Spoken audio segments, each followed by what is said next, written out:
Good morning. Welcome in. This update presented by the Jim Betrayal Real Estate Team. Starting off here with some Aztecs football who come out of week 0 with a win, 1-0 after they beat Ohio 20-13 Saturday night at Snapdragon Stadium.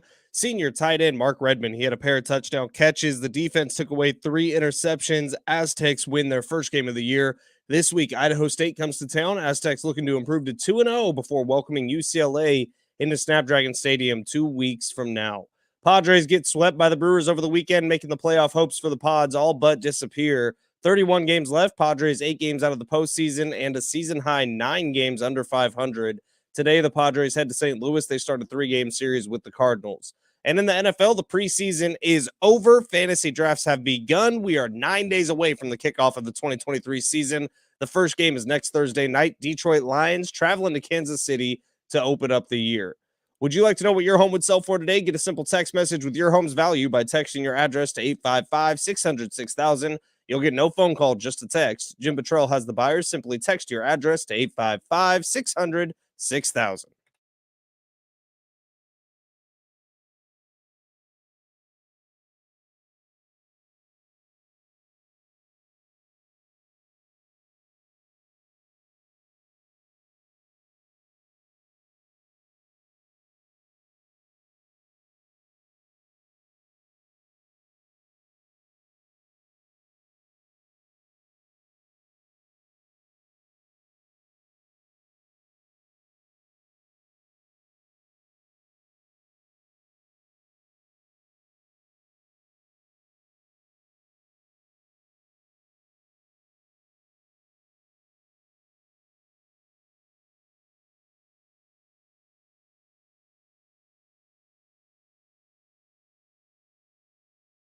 The answer is not much.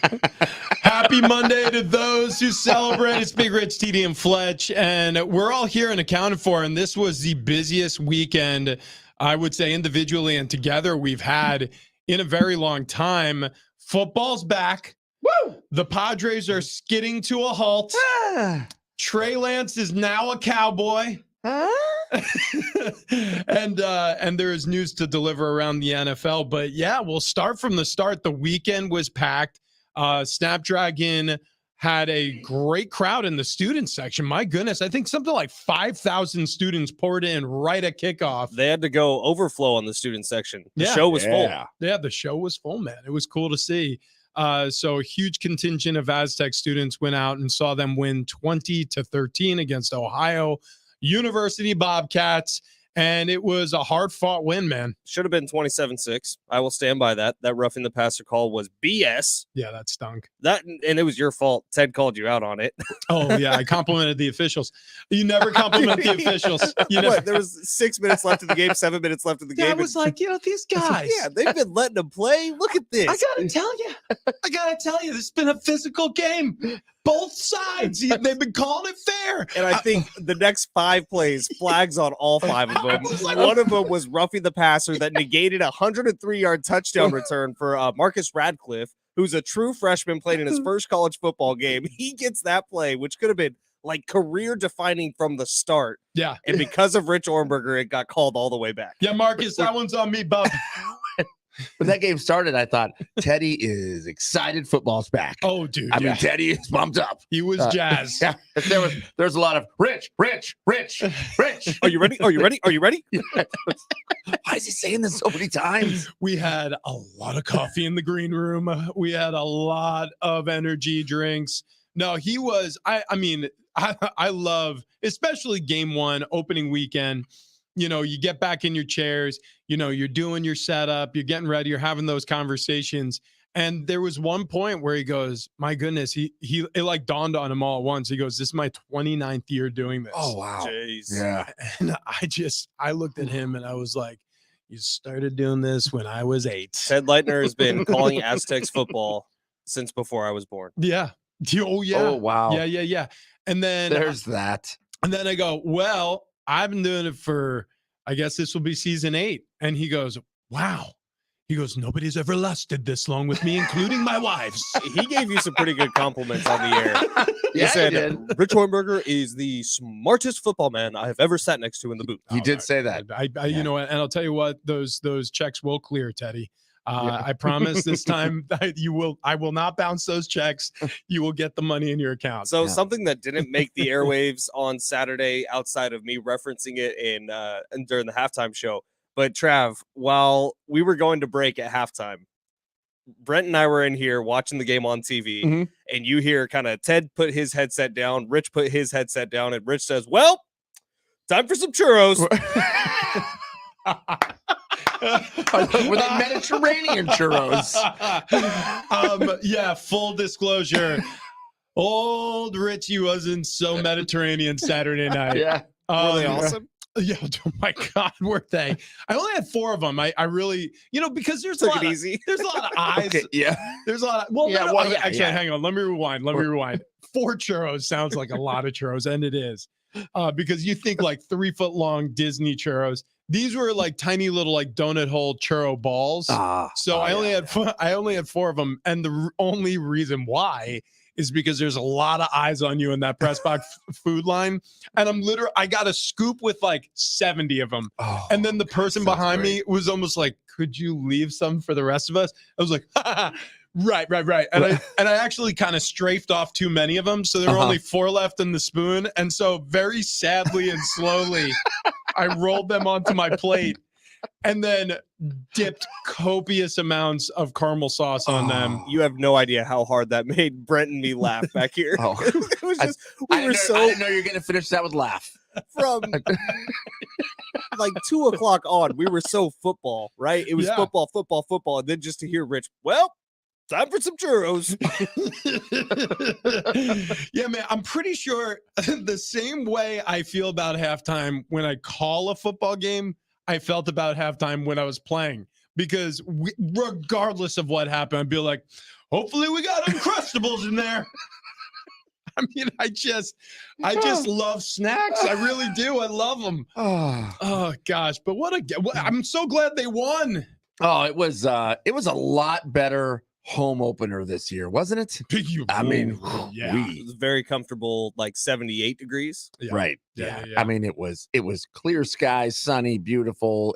If you were to take a snapshot or draw a picture of what San Diego is supposed to look like, that was Saturday afternoon. Dude, exactly. That was, as Ted Leitner put it on the broadcast, a Chamber of Commerce day. Oh, yeah, right. Yeah. That is the picture you snap and you put on the brochure when you're pitching San Diego to all the tourists. And he literally said, and come here and eat at our restaurants and stay at our hotels and get the hell out of here. But he's absolutely right. Like it was you guys are right. It was perfect day, and Snapdragon is a well-oiled machine right now. And it was a win. Fun place to look. And nobody's like, let's just go rewind the clock almost exactly 365 days. Like nobody's on the other side of this game going, you know what the stadium needs is sails. We need shade sails across the top of this stadium. We need shade. You built a stadium without tarps? Are you out of your mind? Yeah, except for some of the local TV outlets who had headlines running all day Saturday. The heat is scaring people from Snapdragon Stadium. I'm like, I'm at Snapdragon Stadium right now. It's 78 degrees. Yeah. Geez, let me tell you, it's tough. You got to put on sunscreen, maybe? Like, what? I was confused. Yeah. But awesome day for the Aztecs. No interceptions for Jalen Maiden, which I think was a big takeaway from this game. 2 touchdown receptions for Mark Redmond, who's a senior, who kind of did a couple years under Daniel Bellinger, really learned the way. And if you look at their body styles, it's pretty similar. You could tell who he was working out with. But Mark Redmond, a pair of touchdowns, 3 interceptions from this defense. Could have been 4, except for Rich Ornberger cursing the team. And hang on. The 3rd interception came after that. So you can't blame me for they would have had 3 either way. They would have had 3, but it should have been 4. Well, no, I don't think they would. Well, maybe they would have. Well, let me get your take on it. That roughing the passer call, was that legit? No. I didn't think so either. Well, the problem is, here's the deal. Yes, by the letter of the law, I'm sure you can make an argument for that one call. The problem is you cannot call that roughing the passer and not call the other roughing the passers then, because it looked identical to some of the other shots that Jalen Maiden took during the game, that Curtis Rourke took during the game, that CJ Harris took during the game. And by the way, Curtis Rourke ended up leaving the game, the starting quarterback for Ohio University, with a knee. It looked like he got dinged up a little bit, but they were concerned about that knee, got some x-rays. They were negative. So that is good news for Ohio fans. And that was sophomore Fiaseu, who packed a wallop when he hit him. Yeah. Was it? Yeah, I believe it was Fiaseo. And then it was Cody Moon, who had a good game at linebacker, made some big plays, transferred in from New Mexico. I'm so glad that targeting call didn't stick. Yeah, he didn't hit the helmet at all. It was bad. If anything, it was a late hit, which I do think they got flagged for. But yeah, the officiating unwound in the fourth quarter. They did a nice job for 3 quarters, and then they really screwed it off at the end. But Jalen made him back to him, making his season debut as a starter. I know he started a lot of games last year, but it is very different. And I talked about this at the end of last week, and I'll recap it here. It's very different when you are the game 1 starter. There's expectation, there's pressure. You have a full offseason of trials and tribulation and training camp and spring battles and all the things that go into making a season now resting on your shoulder, along with the whole team's hopes for a good year, because we know how important the quarterback is in college and professional football. And I think that he looked nervous to start with. Mm-hmm. I don't think he was trusting himself 100%. I think he was struggling with some of the reads. And then he settled nicely at the end of the half with that 2-minute drive, his first passing touchdown of the season, finding and linking with Mark Redmond. And I think in the second half, he looked a lot more composed. Yeah, and I thought the same thing. And I thought, hey, this is going to be great as the season rolls on and he starts to get comfortable in this starting role. Because I thought he did a good job. I mean, he managed the game. He did good. I was impressed. No turnovers. That was the biggest thing for Jalen, I think. In the 2 drives that both ended with touchdowns to Mark Redmond. The first one was the 2-minute drill, Rich, that you were talking about in the end of the first half. They needed points on the board. I think I would have been happy with a field goal. I think Brady went into that drive thinking field goal, but then it got to the time where there was 11 seconds left, and Brady said, screw it, we're going for the end zone. And it was a risky call. There ended up with 0 time on the clock, but it was a touchdown, and that was awesome. And then in the fourth quarter, that 11-play drive, it took like 6.5 minutes off the clock. It was methodical. Jalen Armstead was fantastic out of the backfield on that drive. Oh, yeah. And then it ends with Mark Redmond wide open in the end zone again. Yeah. Mark Redmond, didn't he move to Arizona? Used to do production here. That's Mike Redmond. Oh. I was like, who? Yeah. Different guy. Different guy. That's actually, I don't think he's ever played tight end. Weird. Keenan Kristen.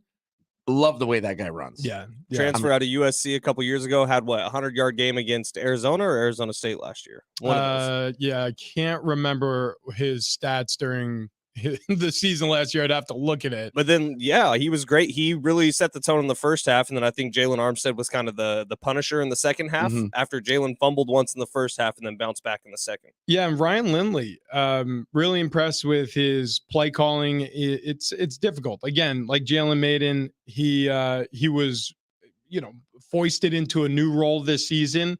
Jalen starting as quarterback this season, and Ryan Lindley being promoted to offensive coordinator this offseason, his first attempt at it. Look, was it perfect? No, but one of the things that I was concentrating on was his play sequencing, where he would go and when and why. And especially when I reviewed the film, I could see his thought process, and it was thoughtful. It was a thoughtful game plan. And I liked his openers. I liked what I mean by that is when he came out first couple of plays with Jalen Maiden in this offense to start the first half and then to start the second half, it goes to show you what his thought process is going to be, what he wants to set the tone with. And both times it was, we're going to be a balanced offense. We're going to put the ball in there. We're going to run the football, and we're going to obviously play tough football up front with our offensive line. We have high expectations for our offensive line and our tight ends this year. And I thought actually they overperformed. Crenshaw Dixon was out of the lineup. He's starting right tackle. He's got more snaps than anybody on this offensive line. He was replaced by Moreo, and he had a good game.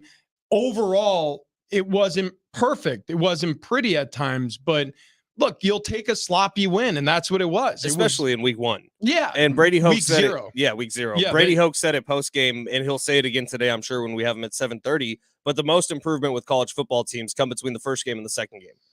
And I do think that that's true. You get so much under your belt. You learn so much. But what I was just impressed by was the composure I thought Jalen had. And that was the most important thing I was worried about coming into the game. And he proved me wrong. Yeah. And some of that is, I mean, hey, this worked in practice. Let's see if it works in a real-time game scenario. So, oh, that did work. Oh, that did not work. So that's when you see those changes come to week 2 or week 1. Yeah. As we head into week 1, because it's that's the other thing. Week 0 of the NFL, we got to see USC and Caleb Williams.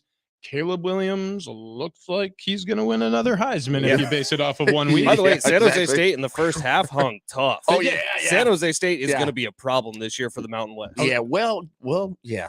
They hung tough in the first half.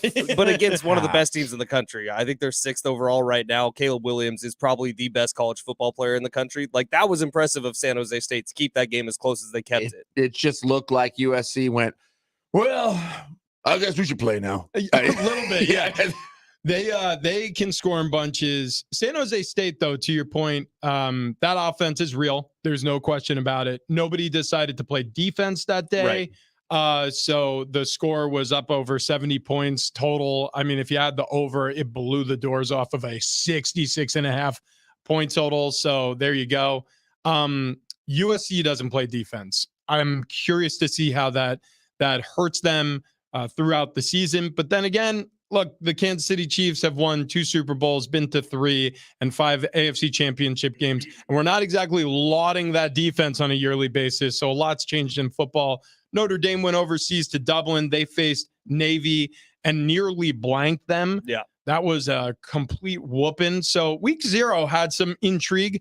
It was a little bit lower buzz than last year, but yeah, definitely a good win to see. We may have had the best game in the country here in San Diego in terms of interesting and compelling. Can I give you somebody who I'm going to be a big fan of this year for the San Diego State Aztecs? Who's that? He is wide receiver Balen Brooks. Yeah, he can do true freshman, right? Stuff. That dude's got a big athletic build. I thought that the one play down the left sideline where he caught it, turned around, and broke 3 tackles in a row, like that, if I'm a coach, I'm like, we're giving him the ball as much as possible. You just find ways, right? He has a lot to learn. And the way I described it on the broadcast, and I'll say it again here, is it's like drinking from a fire hose. Like you're not catching everything. You're not getting it all. But the things you can do well is try to go full speed. And when you get the ball in your hand, especially as a skill position player, like do special things with it. And he did. Look, it'll be a relatively mediocre stat sheet for Brooks, but what he did on that play, yeah, it showcases, hey, he's an athlete. He's a pure athlete. Get the ball in his hand. He could do some things. Both sides of the ball. True freshman, Marcus Radcliffe and Brooks on the offense. I thought both of them. J.R. Tolver pregame said Marcus Radcliffe is going to be the most important part of this defense as a true freshman. Well, he's a linchpin for their success because he's playing a really important position in this defense at the Aztec safety. He's kind of roaming the middle of the field for them. He'll play down in the box a lot. And when you're a true freshman and you're all of a sudden steeped in that level of responsibility, like it's a lot. It's a whole lot. But he's got the athleticism. Same way we were talking about Brooks Radcliffe on the defensive side. He can play. All right, we had breaking news on Friday. Switching gears from college football to the NFL. Trey Lance is now a Dallas Cowboy. See, Trey. Wow. You're gonna eat those words when Brock Purdy hurts another elbow. Oh, we got Sam Darnold. Oh yeah, that's right. Right. You guys are in good shape at QB. I forgot. No, it's embarrassing. There were a lot of really bad takes about this over the weekend. I thought Will Compton had the best take, and that's coming from a Niner fan perspective, where he was like, "Look, everyone's saying Shanahan and Lynch need to be fired. Can go eat it, because what have they done over the last 3 years since they traded up to get Trey Lance? They've done a lot, really positive." Yeah. And so it's like they didn't miss on George Kittle. They didn't miss on Deebo Samuel. They didn't miss on Brandon Ayuk. They missed on one spot. And yeah, it's the most important spot, but they also hit on it later in the draft. Well, he's right. They shouldn't be fired. And in fact, I described it as a fireable offense for most general managers and head coaches. And it is. You can't miss like that and keep your jobs. You can't. Kyler Murray was a Pro Bowler. Now, granted, he wasn't like a Pro Bowler where he was named. He got in as a replacement because a couple other guys bowed out. But Kyler Murray played a lot of games and a lot better football than Trey Lance did. And he still got his head coach and general manager fired. I mean, this is a guy that they re-signed to a big contract. That's part of the reason why they got fired. And they got fired. Like, yeah, John Lynch and Kyle Shanahan, had this gone sideways where they missed on Trey Lance and maybe, didn't hit so well on George Kittle or Brock Purdy, which, by the way, that's a flyer. A lot of people are like, well, you got to give him credit for Brock. It's like, you can't give him credit for Brock. He was the last pick of the NFL draft. Was that was a little luck there. Yeah. Better to be lucky than good. Well, in this case, they were. Yeah. And by the way, that luck kept their jobs. Jimmy Garoppolo, when you think about Kyle Shanahan and John Lynch, Jimmy Garoppolo saved their jobs. Oh, yeah, for sure. Yeah. Because if Brock would have been put in week 3, the results would have been different. But I'll tell you where that they might have their jobs in question is in that NFC Championship game, there was no backup plan. Obviously the backup plan got injured as well, but the backup plan was not a great backup plan to Brock Purdy. So you're in the biggest game of the season, and if something goes wrong, it goes wrong, and it did. I'm not as critical for that. I'm more critical of the game plan and the fact that they didn't do a good job of protecting Brock Purdy against one of the best pass rushing defenses in the NFL. I didn't like their game plan at all, especially on some of their specials during that game, some special plays they drew up. They got him hurt. They did. And a lot of people said that was the same thing about Trey Lance, but I don't believe in that. I actually think that Kyle Shanahan, when he had Trey Lance as his starter, was calling the type of football that you need to call with the dual threat quarterback. Trey Lance just unfortunately couldn't stay healthy. Now, that's not Kyle Shanahan and John Lynch's fault necessarily. However, I will say this. He also didn't look like a starting quarterback. Mm. He looked like a backup every single time he was out there. You're like, oh, yeah, that's what a backup quarterback looks like. Yeah. And that's the problem. They traded 3 first-rounders to get him through the door. He played 8 games for your franchise. He only started 4 of them. He looked unproductive in 2 of those 4 starts. This was one of, if not the worst draft pick of all time. Right. Well, it's one of, if not the worst of all time. Especially when you look. Okay, listen. You don't have to think very hard. It's in the top 5. Yes, it is. Well, no, he's in Dallas where he won't play. There was the draft where, was it the Saints traded literally everybody to get Ricky Williams? They traded all their draft picks to move up to get Ricky Williams. Yeah. That was rough. Yeah, that was rough. Yeah. But at least Ricky Williams was productive. Yeah. Yeah, Ricky Williams could play. Yeah. Trey Lance didn't and couldn't. Kind of burying myself here, but have you seen what the Dolphins turned those 3 picks into? Yeah, good. One of them was, what's his name? Okay, I'll just read. I have him right in front of me. One of them was Chubb. In that draft, they drafted Jalen Waddle. Mm-hmm. Via trade, they acquired Tyreek Hill and Bradley Chubb. And in that draft, they drafted starting linebacker for them, Channing Tindall. Right. So that's 4 players who are going to have major impacts on every single game that the Dolphins play in this year. Cool. All were because of those 3 picks. Yeah. I mean, look, you'll miss. Like, as a general manager, you're going to take big swipes at things. You're going to miss. There's no question. Those are normally the picks you do not want to miss on because they can get you fired. But again, a Debo and Kittle, Bosa, Warner. I mean, go down the list. They made some fantastic acquisitions. Bring in C-Mac last year into that offensive backfield. I mean, they're good at their jobs too, but usually you make a pick like that, you lose your job. All right. I want you to get to the Good Feet store. I was walking all around Snapdragon Stadium this Saturday as the Aztecs beat the Ohio University Bobcats. And I got to tell you, I woke up Sunday morning feeling great. Used to wake up with back pain, especially after working games, because I'm up and down the stairs of the stadium. I'm going down to the field, back up to the booth, down to the field, back up to the booth.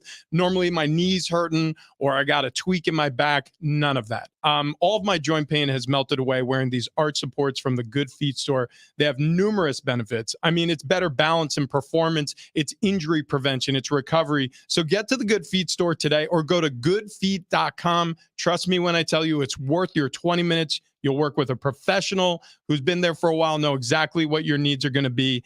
200 locations, easy to find. They've been doing it for 30 years. And coming up next, we don't want to do it. We don't want to do it, but we have to do it. That's next.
It's probably going to hurt. I mean, it's not going to feel good, but we got to do it. Let's talk Padres next.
This update is presented by the Jim Patrol Real Estate Team. Starting off this morning with the Aztecs. They come out of week 0 1-0 after they beat Ohio 20-13 Saturday night at Snapdragon Stadium. Tight end Mark Redmond, the senior, he had a pair of touchdown catches, and the defense had 3 picks as the Aztecs win their first game of the year. This week, Idaho State's coming to town. Aztecs looking to improve to 2-0 before welcoming the UCLA Bruins to Snapdragon Stadium in officially week 2, but it would be the Aztecs' third week. Padres get swept by the Brewers over the weekend, making the playoff hopes for the Pods all but disappear with 31 games left. Padres are 8 games out of the postseason, a season-high 9 games under 500. Today, the Padres will head to St. Louis. They got a 3-game series against the Cardinals. And in the NFL, the preseason is over. We are just 9 days away from kickoff of the 2023 season. First game will be next Thursday night as the Detroit Lions travel to Kansas City to take on the Chiefs. That will open up the year. Would you like to know what your home would sell for today? Get a simple text message with your home's value by texting your address to 855-600-6000. You'll get no phone call, just a text. Jim Patrol has the buyers. Simply text your address to 855-600-6000.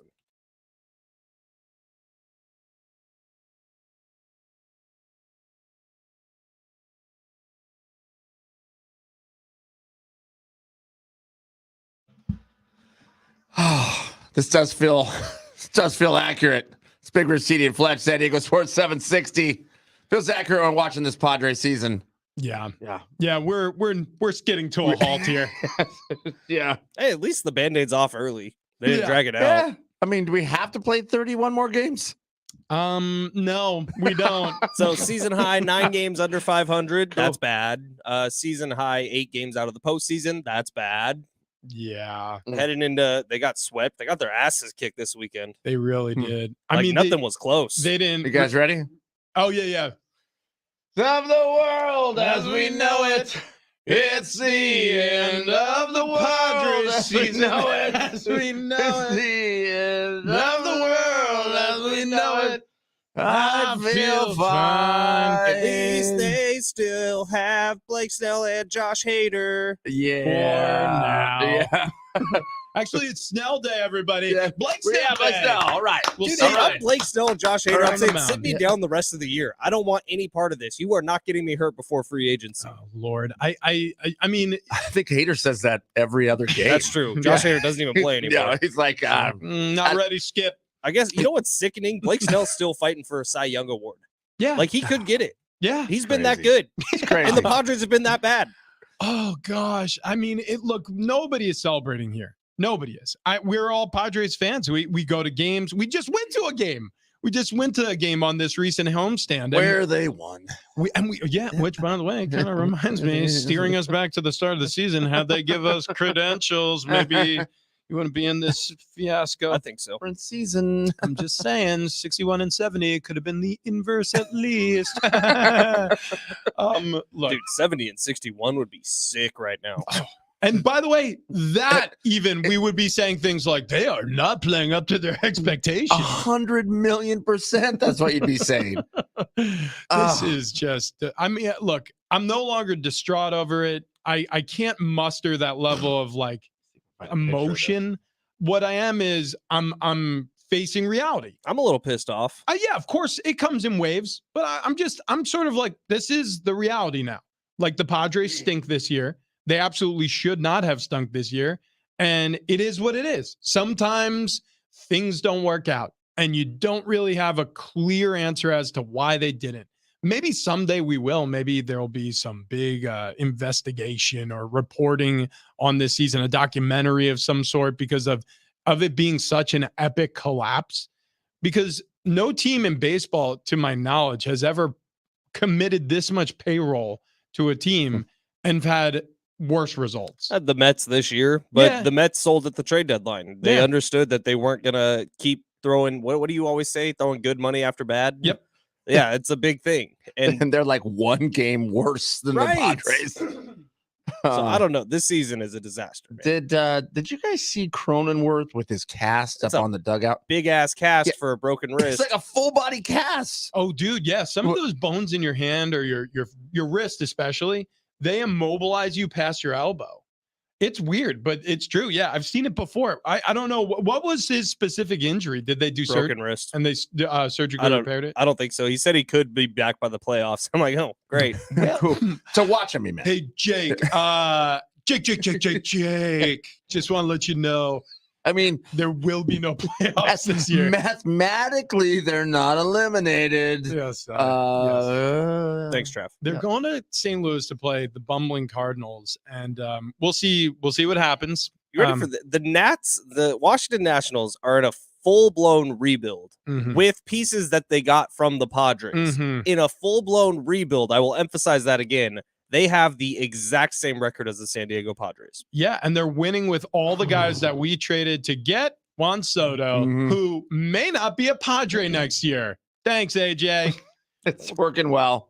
Try to get a lot back for him. Well, here's the deal. Look, I'm going to be fair here. That wasn't fair. That's a low shot. I was legitimately excited for Juan Soto to come to town.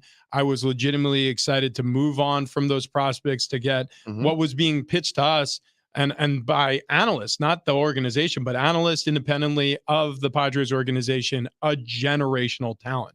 He came here and was underwhelming. He was underwhelming. He helped some in the playoffs, but overall he's been underwhelming.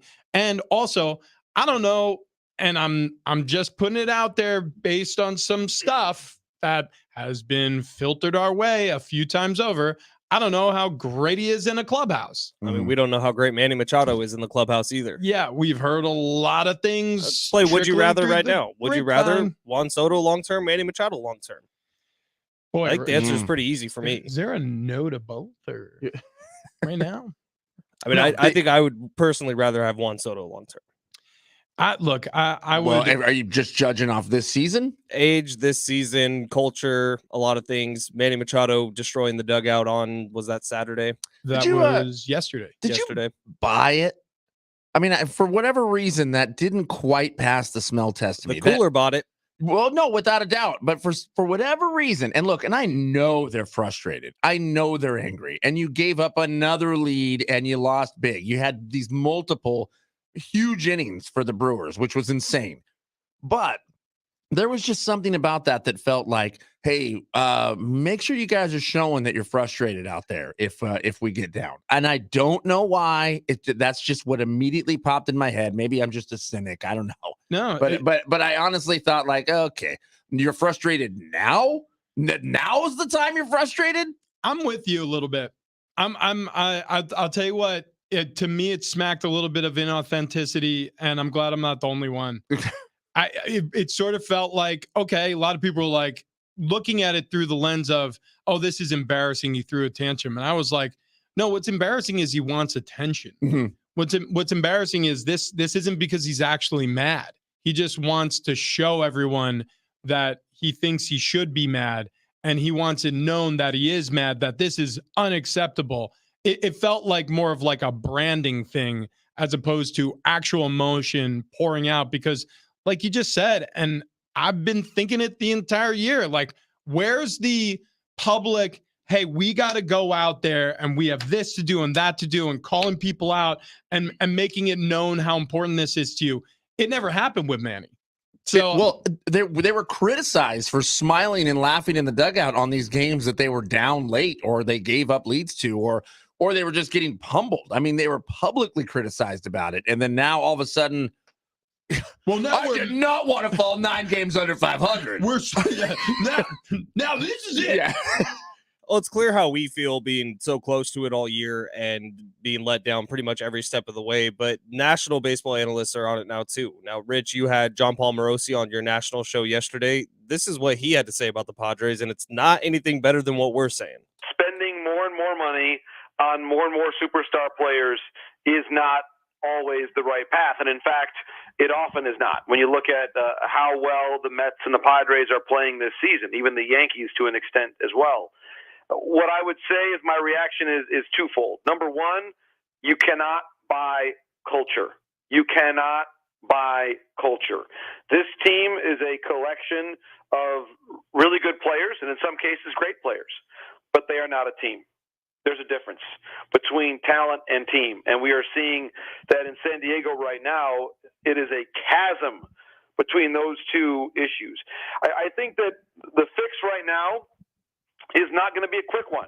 You know, Preller came in 9 years ago now, so he's had different iterations of going for it, and at almost every turn, he's shown a willingness to either spend big or make big trades, and he made that massive trade for Soto. And he gave up some pretty talented players, a lot of guys that are part of a resurgence in Washington, D.C. I would say that if the Padres had just kept the status quo, and I love Juan Soto as a player, but good teams like the Dodgers, who are a great team in a lot of ways, have a balance between veterans and youth. And the Padres, in the way that they've done things, have never really found a way to strike that balance. And yeah, they have 0 players on their active roster. They have 0 players on their roster who are homegrown talents. Not a single player on the Padres roster was drafted by the Padres, developed by the Padres, made it to the major leagues with the Padres, and has buoyed this team's success in any way this season. The Padres have bought a team, and they are playing like a collection of superstars instead of a team. And as JP Morosi perfectly stated it, you can't buy culture. Mm-hmm. Culture is earned. Culture is developed. It's a process. You also can't build culture if every single time a season's not going well or 2 seasons aren't going well, you fire your manager. Yes. Yeah. So I get it, AJ Preller. We all get it. You got to shield yourself from some of the negativity, and maybe you can sacrifice an Andy Green, and maybe you can sacrifice a Jace Tingler. But if you sacrifice a Bob Melvin, who you traded for, who's got the 4th most wins in Major League Baseball as a manager, who's a culture builder and has been in the past, and you make him the scapegoat, well, all of a sudden, a lot of attention is going to be at your front step. So that's where we're at now. Just start doing the math. The common denominator this entire time has been AJ Preller. I agree. I mean, I agree. You look at the common denominator, and I mean, you put up a tweet here from Darnay Tripp. The 3 of the past 5 Padre seasons, 2019, labeled an embarrassment by Ron Fowler. 2021, described as a once-in-a-century collapse by Peter Seidler. 2023, barring divine intervention, the most disappointing season in franchise history. That's terrible. That is not a good record. I mean, at some point, you would say, where does the problem fall here? And that common denominator is AJ Preller. In the 9 years he's been GM, they've been over 500 twice. One of them was a COVID year. Gosh. I mean, and this team should have been magical. Should have been magical. And you're right, you can't just piece together culture. I get it, but you can also somehow develop or bring this collective of superstars together that could play just astronomically together. I mean, look at the 92 NBA All-Star team or the Olympic team.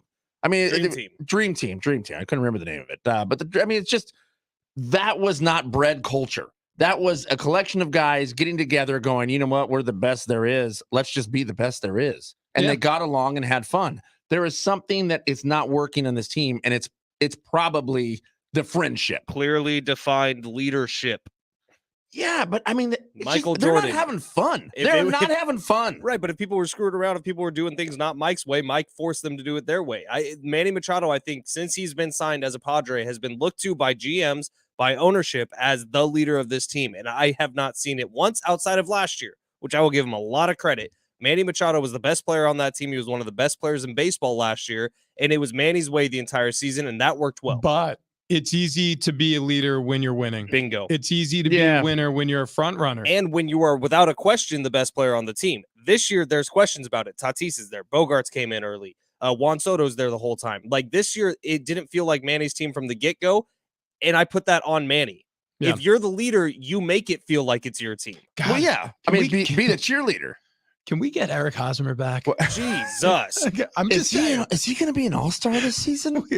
Will Eric Hosmer be an all-star? It was never answered. It was never answered. The question was it might be answered. It might be an answer. There's still time. All right. I'm done with them. Coming up next, sometimes being the last isn't the worst. We'll explain.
CJ Stroud got named the starter. What does it mean for the Texans? We'll cover it next.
Just because you're last doesn't always mean it's a bad thing.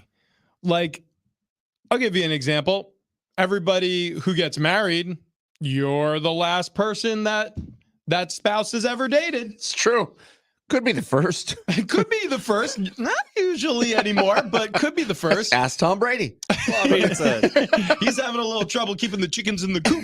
That's right. Bradley Cooper swooping in on his girl. Yeah, speaking of coops, Cooper. He said, is hey. that a thing? Yeah. Oh, dude, yeah. Bradley Cooper's in on Giselle? No, not Giselle. no. So Tom Brady recently, it was made public that he has a girlfriend or a girl that he's been spotted with.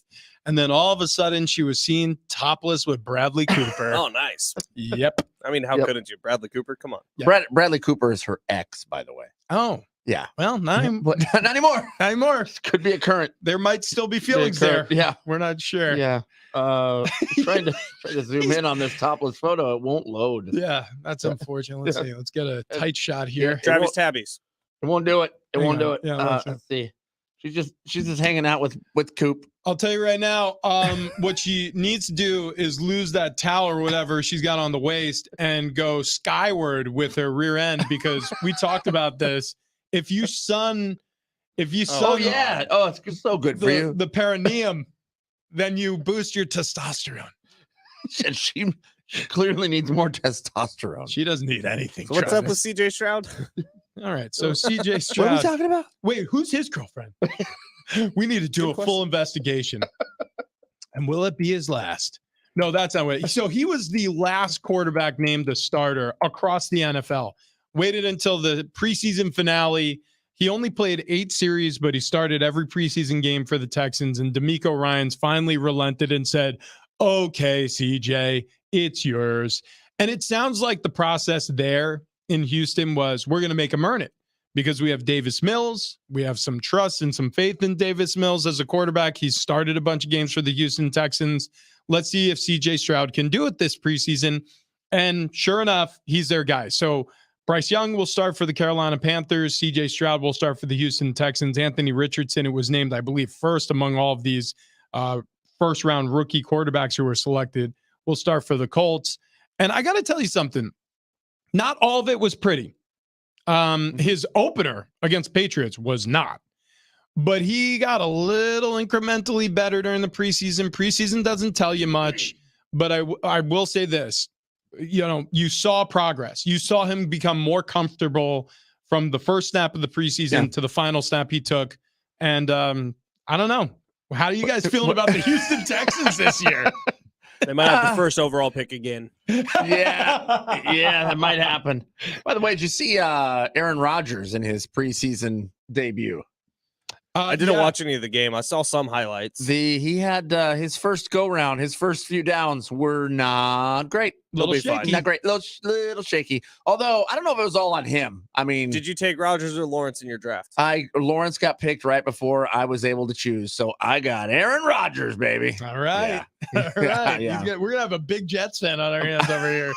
I'm on like 4 fantasy football leagues now. Same. I got 4 this year, which is a lot. I'm in 3, and I know somebody else is gonna ask. So yeah, that's life. Yeehaw. All right, coming up next, Brady Hoke, head coach of the Aztecs football team, joins the show. Also, we start breaking down the NFC divisions. We'll give you our over and unders. That's coming up next. Big Rich, TD, and Fletch.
This update is presented by Staples Stores. It's hour 2 on Big Rich, TD, and Fletch. We were going to start here with San Diego State Aztecs. The football team comes out of week 0 with a win after they beat Ohio 20-13 Saturday night at Snapdragon Stadium.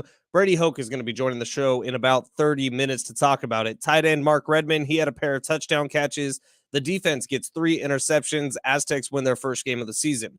This week, Idaho State's coming to town. Aztecs looking to improve to 2-0 before welcoming UCLA into Snapdragon Stadium just 2 weeks from now. Padres get swept by the Brewers over the weekend, making the playoff hopes for the Pods all but disappear. 31 games left. Padres 8 games out of the postseason, a season-high 9 games under 500.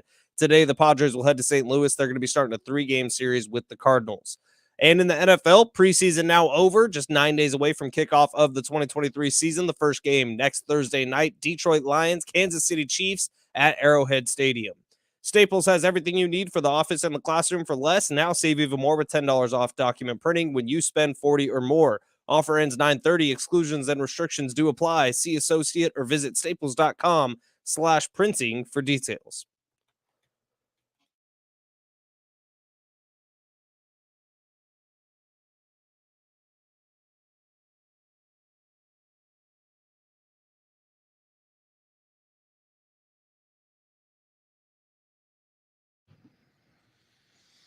Yeah! Woo! Happy Monday to those who celebrate. It's Big Rich, TD, and Fletch with you on this glorious Monday morning. If you're waking up, bringing the kids to school first or second week, some people are into their third or fourth week now. Good luck to you. Thanks for having your coffee with us. We know the struggle is real. We really do. You wish them luck. Oh my Good gosh. luck. Good luck in that drop-off line. It's not fun. There are so many mornings where I get a text message around 8:30.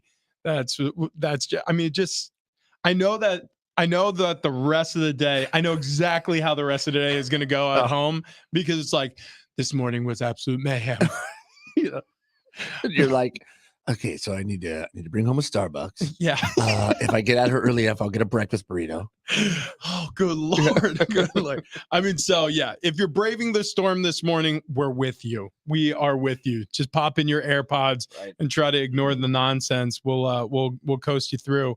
Big weekend for the Aztecs. Big win. 2013 victory over the Bobcats. Padres get swept by the Brew Crew on their way to St. Louis today to face the Cardinals. They're also a bumbling team this season. We'll see how they fare there. But the season is careening to a halt. He talked about if you flip their record and it was 70-61, they would be almost at the top of the wild card standing. At least they died during football season, right? Like, at least they took us to here. Yeah, well, sort of. It is week 0. Yeah, but also, I mean, it was weeks ago when it was. I mean, hope is slipping quickly. Yeah, but now hope's gone. Right. So if you're like thinking about the Grand Canyon, say, like, if we jumped over the edge, like, we were kind of falling for a while. I feel like the bottom has been hit by now. Well, we've at least hit the first little outcropping rocks. Yeah. We skipped down. There's 31 beats left. We are going to continue tumbling and tumbling and tumbling. Although, look, you don't have to take the tumble with the team. This is what I was saying last week. I'm a bad fan. I'm fine admitting it. I'm the guy that people complain about on Twitter, where they say, yeah, all the bandwagon guys, or Manny Machado will call out bandwagon fans. Screw it. I don't care. You can call out whatever fans you want. I'm not the one playing like dog bleep. Yeah, the bandwagon fans are paying your salary, bro. Yeah. They're the ones who showed up and helped sell out the most consecutive sellouts in Petco Park history this season. And you guys basically rolled your bats out there. And because the back of your baseball cards said that you'd be good, you believed it, and you weren't. So I don't really care who thinks what about bandwagon fans. In fact, I think it's appropriate for fans to sell their season tickets when you stink out loud. I think it's appropriate for fans not to buy single game tickets when you stink out loud. Go to the beach. Do anything else other than suffer through what has been a dreadful season. Well, what are they expecting, I guess, or what would Manny Machado be expecting if you're terrible? Like, hey, you want to come to a completely meaningless game? No, I really don't. Dude, it's a performance-based industry. Right. They were just like ours is. The Padres are the same way. Look, but I woke up legitimately excited for the show this morning because like Brady Hoax at 7:30. Oh yeah. Mark Neville's coming in studio at 8:00. Big announcement for San Diego. Big. I'm excited. Like it's a lot of these shows. I honestly, I thought you were going into Teddy Lightner right there. Oh no, It's big. but a lot of these shows during the Padres there was more to season, that. like I woke up like not excited to talk about the Padres anymore. I woke up this morning excited to talk about other stuff. Yeah. Look, it is something that's still going to loom in the corner of the room and jump out and bite you out of the darkness. There's no question, because there are a lot of Padres fans in this town, and there are going to be Padres fans who listen to this show who are going to watch every single game to the bitter finish. And trust me when I tell you, I don't judge you, because I get it. It's an escape for a lot of people. And it's something that you would prefer to do than whatever it is that you have to do. And I totally understand that. But for many fans, this is when the train stops for them. Mm-hmm. And I don't want those fans to feel bad. And I don't want the fans who are going to stick it out with the Pods to feel bad, because guess what? Either way, you're doing it right. You're doing it right. I agree. And look, we're all Padre fans here. We're fans. It's just tough to watch. I mean, it's tough when I felt like I kind of fell off that train is when Soto said, yeah, we just give up out there. We give up. What do you mean you give up? I spend this many hours staring at this team, praying, hoping, wishing, crossing my fingers, sending whatever luck I can, wearing the jerseys, the hats to create the buzz and the atmosphere, because I think that my superstition, tossing that into the universe, is going to help you win in some manner. And you come out and say, yeah, we just give up. Yeah, sometimes like when it is really hard, we just decide, we'll lose this one. It's like, come on. It's the worst. It's the worst. Yeah. So yeah, listen, if you're holding on tight or loosely to the rest of the season and never let go. 38 special. Yeah, that's 38 really special. Good one. If you're gonna hang in there with them, good for you. This show obviously is going to transition more and more to focus on the upcoming football season. A lot of excitement around the NFL right now because fantasy drafts are happening everywhere you look. The preseason is finally over. We put that in the rearview mirror. We move on to the dead week, we'll call it. You can't really call it a bye week, but nothing happens for a full week in the NFL while rosters are being shuffled and something like 1,100 players are released from these expanded rosters, and they're trimmed down to 53 as teams make their final decisions. And we have football a week from Thursday. We have kickoff 9 days away. Detroit Lions. Gosh, I can't wait. Going to Kansas City. Arrowhead Stadium. It's like a weird first game, though. A little weird. Oh, I'm pumped for it. Yeah. But no, I'm pumped. Just, it's the Kansas City Chiefs versus the Lions. The Lions have been like the darling of people's eyes, though. So it's going to go one of two ways. Either the dream is going to be shattered for so many Detroit fans, or they're going to be competitive. I don't think either way in those scenarios the Lions win. But if they're competitive, like now people are going to get a lot more excited. I feel like that's incorrect because if you're a Detroit Lions fan, you've already won. That's true. The fact that your team is even being talked about favorably, the fact that your team is kicking off the season against the Super Bowl champs, you've already won. Detroit has been so bad for so long. They haven't been to the playoffs. They haven't won a playoff game in 65 years. Is that right? Matt Stafford never won a playoff game? No, that was the big knock against Matt Stafford. People are like, well, he's been to the playoffs. And a lot of people are like, yeah, never won a game. And they went to the Rams year one. He won a Super Bowl. Matthew Stafford and Calvin Johnson, one of the most deathly duos in NFL history, because that's a fact, never won a playoff game together? Hang on, check this out. Detroit, I'm nearly positive. No, they definitely did not. 9 days, 16 hours, 49 minutes, 20 seconds. Right around the corner. Most recent playoff win. Let's type in. It's worth it. Oh, sorry. I overspoke. 1991 was the last time they've won in the playoffs. That's been a minute. Been 32 years. 1990. But before that, it's probably another 30 years. Holy Lord. Holy God. That was only 3 years after Matthew Stafford was born. Oh, Jeez. It's been 32 years. I will say this though, and honestly, Hmm. like they got the best season of Jared Goff's career last year. I mean, that's a real offense. They have real weapons. They added more in the draft. They got Gibbs out of Alabama. Like they've done some things. They didn't really address that defense as much as I thought they would. But okay, it's a new NFL. We'll see how it works. All right, but since we're on the topic of the NFL, we've been doing this every single day as we lead our way up to kickoff of the 2023 season. Yeah, we've been breaking down the divisions. We've been going team to team. We've been talking their win totals, taking the over or the under, also just kind of giving a bit of a preview. So where do you want to start? Which division are we going to next? NFC East, baby. And let's start from the bottom and make our way up. We'll finish with the Eagles, but we'll start with the Washington Commanders. The Sam Howells, 6.5 wins. This is the win total for the Commanders. Are they in the running for why is the USC guy escaped? Caleb Williams? What's his name? Yeah, Caleb Williams. Yeah, they are. I'm taking the under. I'm taking the under. I mean, this team is just bad. Take for Caleb. Yeah. Look, Ron Rivera is, I'm not going to say he's a problem, but last year, the way he handled a lot of the situations with the media was head scratching at best. Like there was a question legitimately asked to Ron Rivera. He was like, you look around this division and you look at all these teams and you think to yourself, okay, why are they having so much success? Because the Giants were having a rebirth. The Eagles, obviously very good, went to a Super Bowl. You look at the Dallas Cowboys, a 12-win team. Well, like, why are the Commanders struggling? And he goes, have you seen our quarterback? I'm not even kidding. Look it up. And Carson Wentz was in the locker room and then later that day or that week had press and they were like, hey, so funny thing that Ronnie just said about you. So anyways, that happened. And then this offseason, just recently at the start of training camp, Eric Bieniemy, the offensive coordinator, apparently is too mean to some of his players.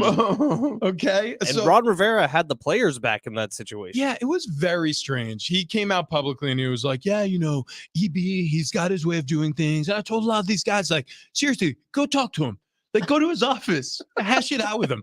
And I'll talk to him too. And then the media is like, why are you confirming this report? Did you hear what Patrick Mahomes said about that? Yeah, he said, like, Eric Bieniemy will tell you things that you're scared to tell yourself. And he's like, that is one of the things I respect most about a coach. Kelsey came to his defense. Yeah. Tyreek Hill came to his defense. Patrick Mahomes came to his defense. Ron Rivera goes, you know what? I think some of these guys around here have because What's the difference between like a Super Bowl winning mentality and well, the Commanders mentality. Do you see what's happening with Carson Wentz now? Yeah. Well, no, he's being rumored to be the backup for Patrick Mahomes this year. Interesting. He's going to go to Kansas City. He said he's okay with being a backup now, and Andy Reid was like, "Well, we'll see what we can do." Yeah, because I'd like to, like to win a ring. Yeah. Oh, maybe. Yeah. Hold a clipboard, win a ring. That sounds pretty cool. Yeah, I'm so cool. The Commanders are going to be a mess. We're all okay with that. Unders all around. Unders all around. Yeah. Okay. Everybody gets it under. How about a team that on paper should be a lot better than the Commanders, but Vegas has them one win better? That's the New York Giants. 7.5 wins. I think this is a pretty easy over for me. Just because it's another year with Daniel Jones. Maybe he's a little better. Saquon Barkley. They beefed up the receiving core. Like the Giants should be better than 7 wins. I agree. I believe in Danny Dimes. The problem is the division has a couple teams in it that are going to stifle that. But I do think it's better than 7 wins. I have to think the Giants win 8. I have to go over. I'm going to take the under here. And the reason why is because when I look at the Giants and I think about what buoyed them last year, and that's a better than advertised defense. It wouldn't surprise me if the over hit. This is a close call for me. I'll take the under, and it's by an eyelash. I do like Daniel Jones. I think there's probably more meat on that bone. I don't think we've seen his ceiling yet. But the offense was completely predicated on Saquon Barkley. I just don't trust an offense that's completely and solely predicated on a running back, who, by the way, has been fragile in years past. So, but contract year for Saquon. Understood. He needs to play well. Absolutely. But you can't help injury. And he's been hurt a lot throughout his career. Other than his rookie year and last year, he's been on the carpet instead of the grass. So I'm going to take the under here just because that makes me nervous. So they do have some young guys, especially in that wide receiver room. Guys they drafted 2 years ago who should be heading for a breakout. Their slot receiver, Wan'Dale Robinson. I think he could have a monster blow up year. But yeah, the Giants, it's tricky, but I think more than 7.5. Cowboys, 9.5. That feels high to me. It's the Dallas Cowboys. They have quarterback issues. Dak was interviewed about the Trey Lance thing and said, nothing surprises me anymore in this league. He's not happy Trey Lance got brought in. Jerry Jones said, no, we weren't going to tell anybody. I think they got issues. Cowboys under 9.5. I don't think the Cowboys have a 9-win issue. I think the Cowboys have a pretty stacked team, and they're good on both sides of the ball. I have to go over on this. I don't know if I can go over on 3 teams, but I have to right here. I have to say over on the Cowboys. I trust their defense a lot more than I trust their offense, especially now that Mike McCarthy has taken the reins as the OC and the head coach. Because Mike McCarthy is terrible at the end of half and end of game situations. And if he's more distracted by calling offense, that means his clock management will struggle further. His decision-making on 4th down and punt and field goal, it'll struggle further. So yeah, but still, I do think their talent supersedes maybe some of his blemishes, and I'll take the over here as well. The Eagles are a tricky one. So they are set at 11.5 wins. They were the final undefeated team last season before the Commanders ruined it of anybody. But 11.5, that is the same number that the Chiefs had. That's the same number that the Bengals had, I want to say. 11.5 is a lot of wins, and it's not that I don't think the Eagles are going to be good. It's not that I think the Eagles are overrated. It's because 11.5 is a big number. I'm going under. I think the Eagles are still the best team in the NFC. I think 11.5. I mean, this is a 13-win team to me. Over all day. I don't think anybody touches them. All right, let me look at their schedule. So they open up with the Patriots, then they got the Vikings. I got it. I'm looking at it. Yeah. I'm with Ben. I think I'm going to take the under here too. It's a lot of games. And I don't know. I'm flip-flopping here. Again, the same close call that it was for the Giants. It'll be for the Eagles as well this season. I got them winning 10 or 11. I just don't know if I can go to 12. If Jalen Hurts stays healthy, I could see him winning 12. Jalen Hurts. Yeah, no, you know what? I'll take the over. Marcus Mariota backup? Yeah, I'll take the over. I like everything about the Eagles culture. I love what they've done with that defense. They basically have taken the Georgia defense over the past 3 seasons and moved it north to Philadelphia. They play well together. They have an offense that really is led well by Jalen Hurts, and they have weapons everywhere you look. You got swole Batman on the outside. That backfield is only getting better by the day. I mean, and still could get better. They might get Kareem Hunt. So, yeah, I'm going to take the over there. It's an uncomfortable over. I'm holding my nose taking it, but I'm taking the over there. Well, yeah, you're relying on a quarterback in Jalen Hurts who has similar numbers to Jared Goff. Now, Jared Goff had a very good year last year. Jalen Hurts had a very good year last year. But Jalen Hurts puts himself in some bad situations when he runs the football. And that's what would make me nervous if I was an Eagles fan. I just like his durability. I just like the fact that even though he's been used that way, he's been durable. He's been a winner at every level. And he fights to win every single game. Yeah, like there's something to that, man. Like, you know, again, is every win going to be perfect? No, but wins are the only thing that matter at the end of the season. I can't recall, I mean, off the top of my head, a single score outcome from the Eagles season. I can't, but I can tell you they won a whole lot of football games. And that was a team that, I mean, fought their ass off. And that's actually the same way I felt about the Aztecs on Saturday. Like when you look at this film, and I did over the weekend, that was a sloppy football game. Like that was not, I'm sure, when Brady Hoke and the other San Diego State coaches, Ryan Lindley, Kurt Maddox, review their offense and their defense respectively. They're going to look at a lot of things that they want to fix, but sloppy wins are some of the best wins because you get the W.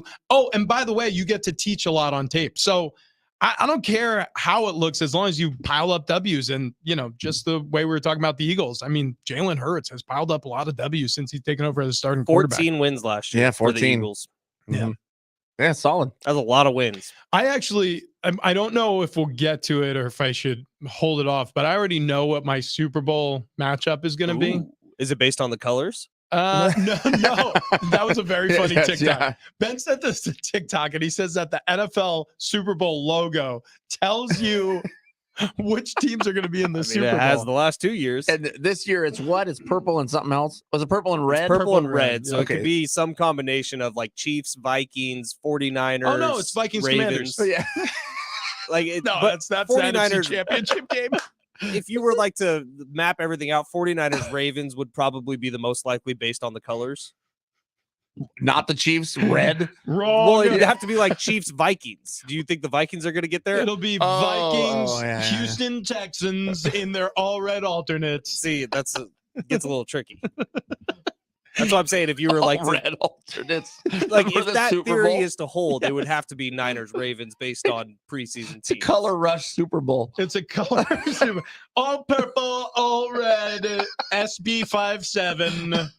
NFL's rigged. Where was your script? In the Well- locker before every game? Dude, yeah, we actually. Oh, my gosh. Well, we got our script at the beginning of the season. Okay. And some guys didn't read it. So, like, our coaches would put like $100 bill somewhere hidden in like some of the Then back would you get pages. worried like if your script was really light? Damn it, I get hurt in week 2. Yeah, like you weren't.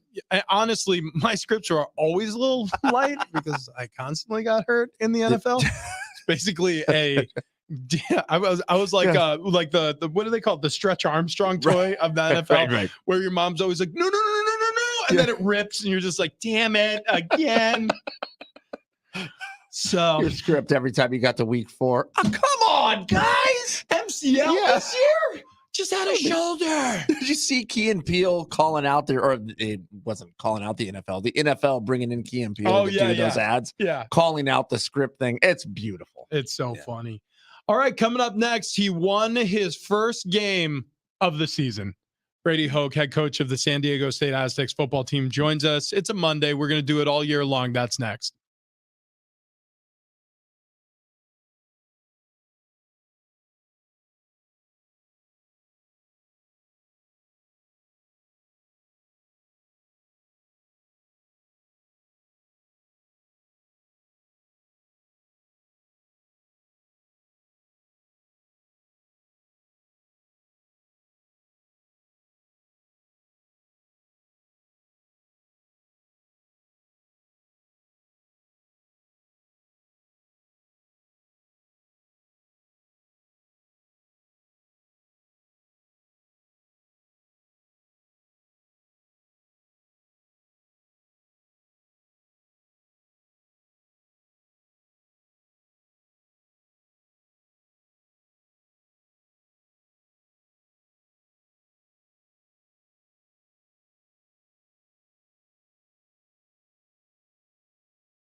Football is back. The Aztecs get their first win of the season. We talk to their head coach, Brady Hoke, next.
This update is presented by Staples Stores. We are going to start off here with the 1-0 San Diego State Aztecs. They take down Ohio 20-13 Saturday night at Snapdragon Stadium.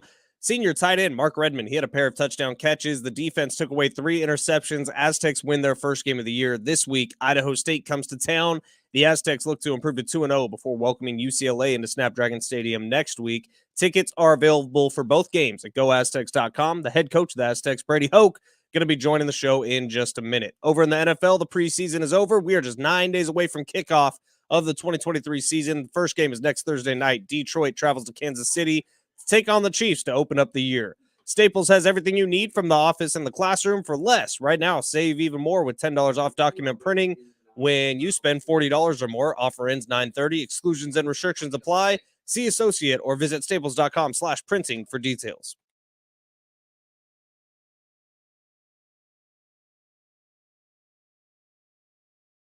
So the San Diego State Aztecs defeated the Ohio University Bobcats by a score of 20-13 this past Saturday. The defense really shined in this one.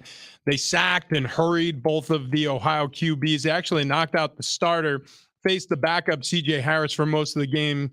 He threw 3 interceptions. Tight end Mark Redmond caught 2 touchdown passes, leading the Aztecs to that 20-13 victory, a 1-0 start.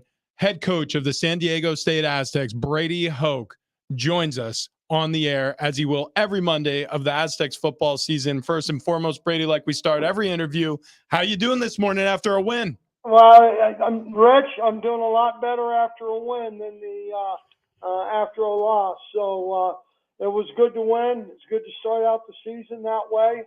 You can't win them all if you don't win the first one. So the great thing is we got so many things that we got to improve on. The best improvement always is between the first and second game, and we've got a lot of things on both sides of the ball and in the kicking game that we got to clean up and we got to play better this weekend. That was such a funny way to phrase it. Brady, you just said that was the kindest way to say, I don't think we played very well, but I'm very happy to win. Look, the best thing about it is we have so much to work on. So I mean, it was a win. And I agree with you. That's the only thing that matters. You can't have an undefeated season if you don't win the first one. So let's start with the bad, and then we'll get to the good. What do you think the team has to work on the most after that first outing? Yeah, and a couple things. Number one, we got to play a little harder. I mean, there were some instances where, we didn't think some guys played as hard as they're capable, and that will always start there. You look at missed assignments, Rich. You know how that goes. You see something different, or you don't follow through, or the lack of communication. So that's part of it. And then from, defensively, didn't think we tackled well enough. Didn't think we maintained the line of scrimmage the way we need to. And, that's a new defensive line out there, one that's relatively young in some ways and new to the program. We've got to play better. We've got to play better up front defensively. And so those are all great things that we can handle and that we can help ourselves by really having a great week of practice. Coach, obviously the things you look at that, hey, we need to improve on. Was there anything that happened, though, that you went, wow, that worked so much better than I expected? That's funny. I don't know if I felt that way. I thought,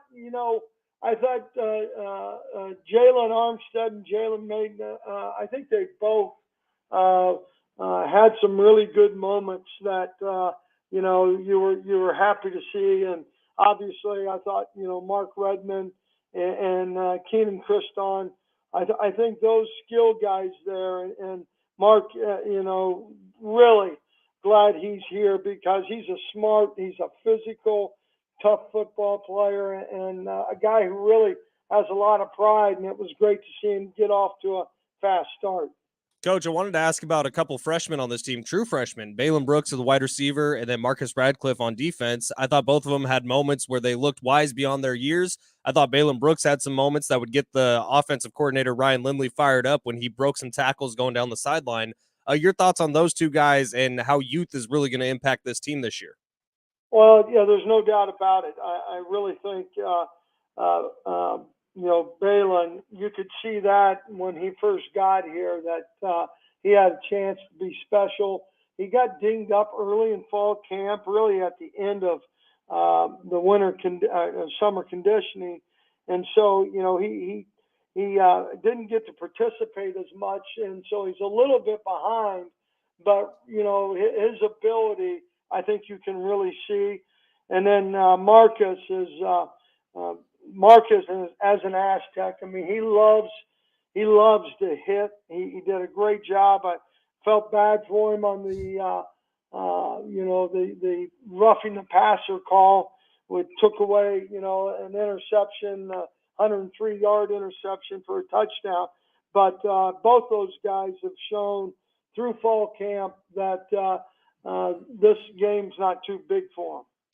Talking with head coach Brady Hoke, San Diego State Aztecs, as they defeated the Ohio University Bobcats 20-13 this past Saturday. They reset for their next home game against Idaho State. The Bengals coming in this upcoming Saturday. We'll get to that game in a moment. But yeah, focusing on the game we just watched, we haven't spoken about Jalen Maiden yet. Made some really nice throws to Mark Redmond, 2 touchdowns on the night.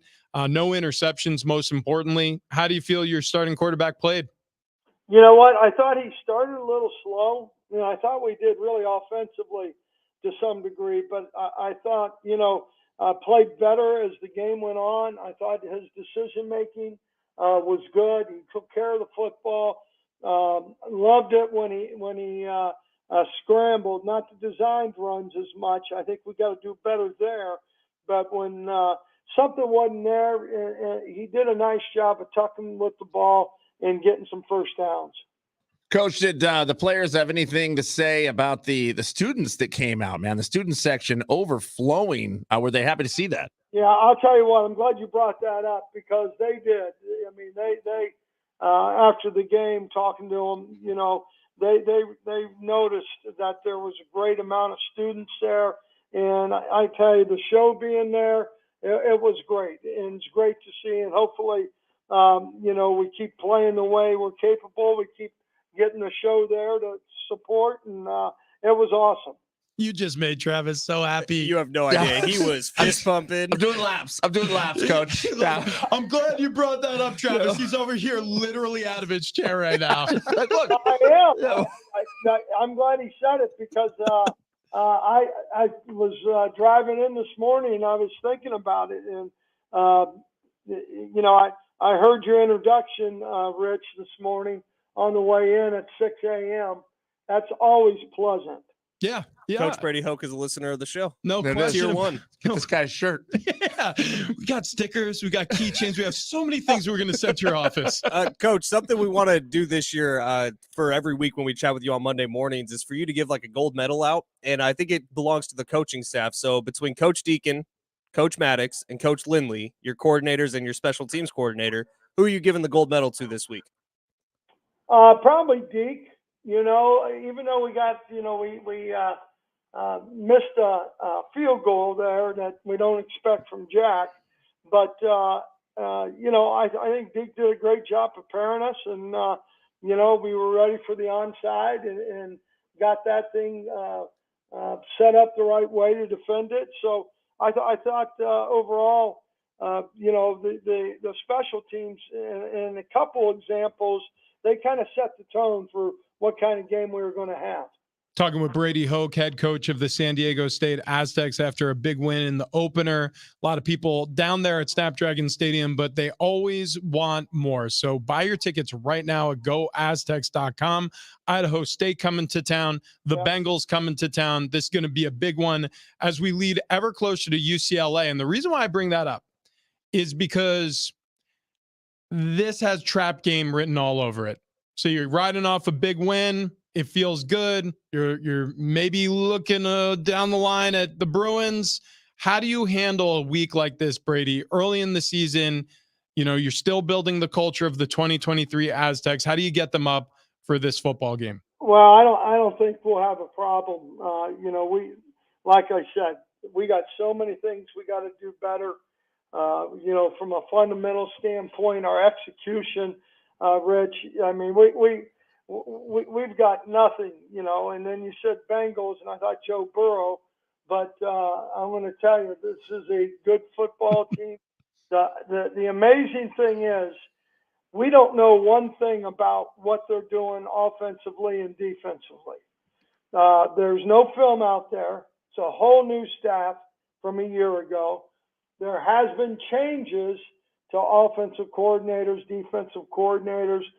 So you're looking at, we literally are looking at Washington State film, Hawaii film, UC Davis film, trying to figure out offensively where they're going to be. And then same thing with the defense, looking at Iowa State film.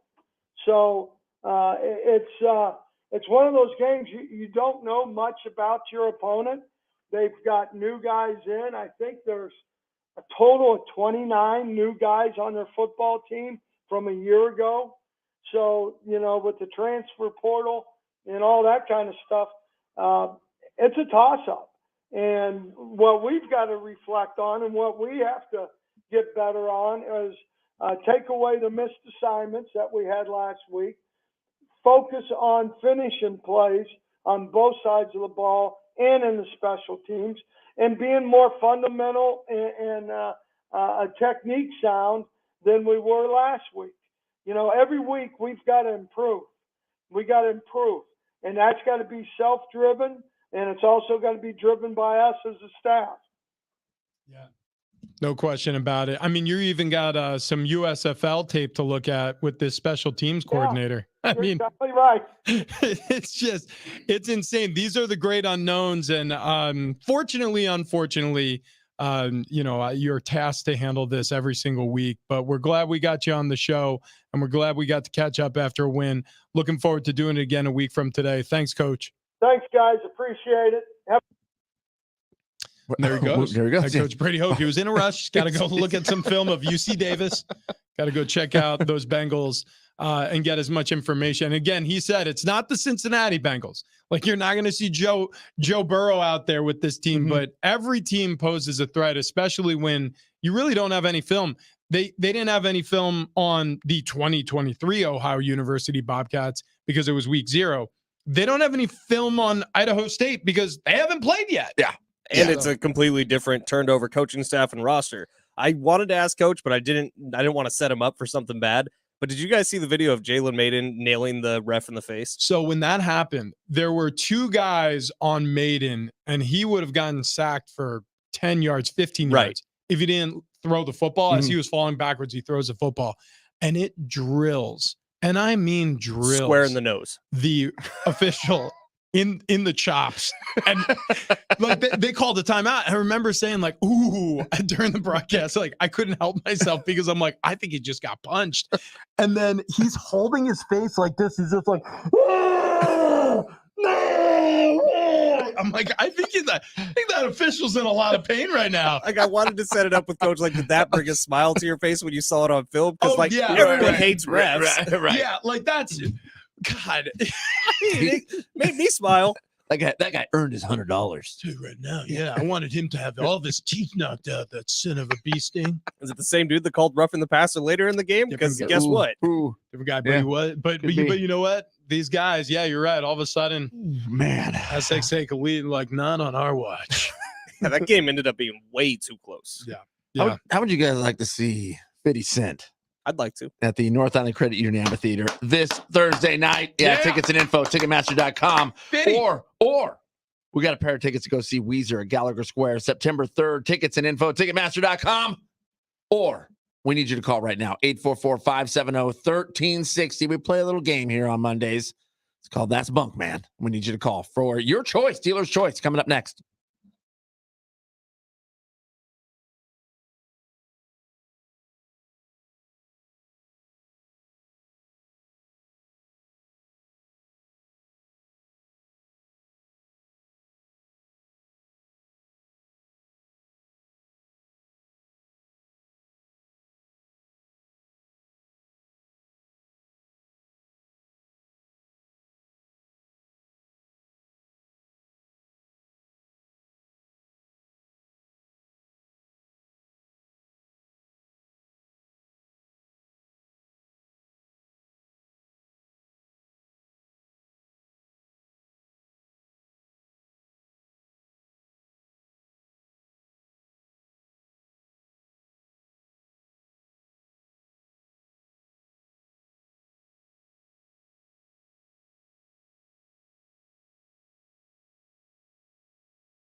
We got concert tickets on the line. That's Bunkman is next.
Oh, right. Yes. It's the game show that's sweeping all of San Diego. We're huge in Allied Gardens. One of my favorite That places. one's true. Yeah, that is true. That's a hot zip for us. Yeah. Oh, yeah, you're damn right. We got a meter out 92108, there, baby. baby. We have no idea. Look, here's the deal. Here's what we do know. We have to hustle through that Bunkman. We have a listener contestant waiting on the line for us to either fool him or he could fool us in order to win concert tickets. So first and foremost, Jonathan, you got to tell us which tickets you're playing for. 50 Cent, Fitty, or Weezer tickets? I'm going to go ahead and play for the 50 Cent. Okay, Yeah. here we go. All right. I like So it. Jonathan I like it. sounds very confident. Yes, he does.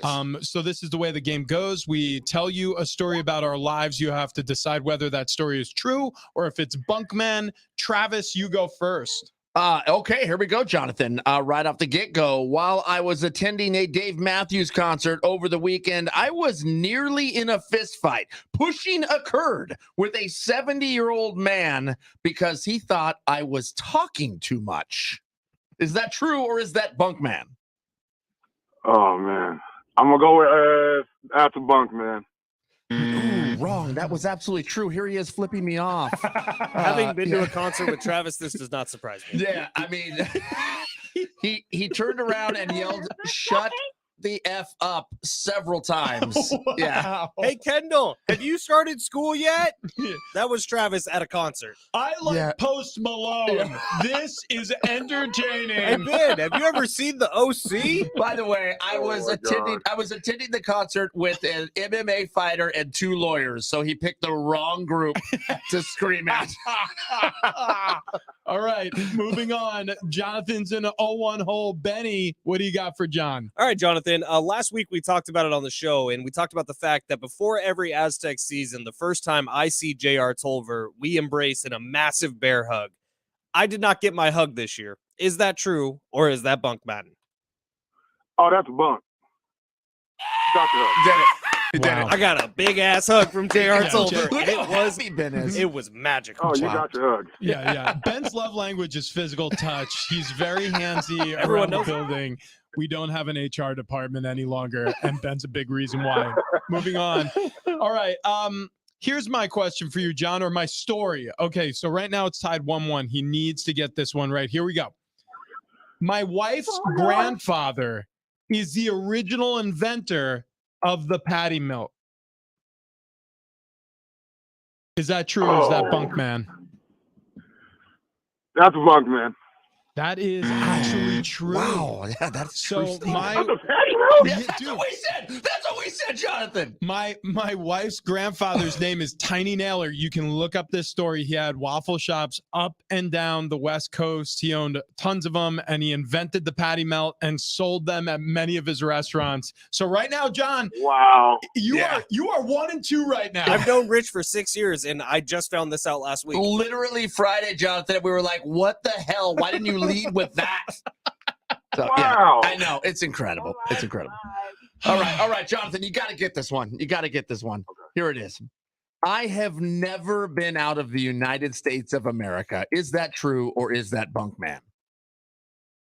Oh, goodness grief. Okay, I'm going to go with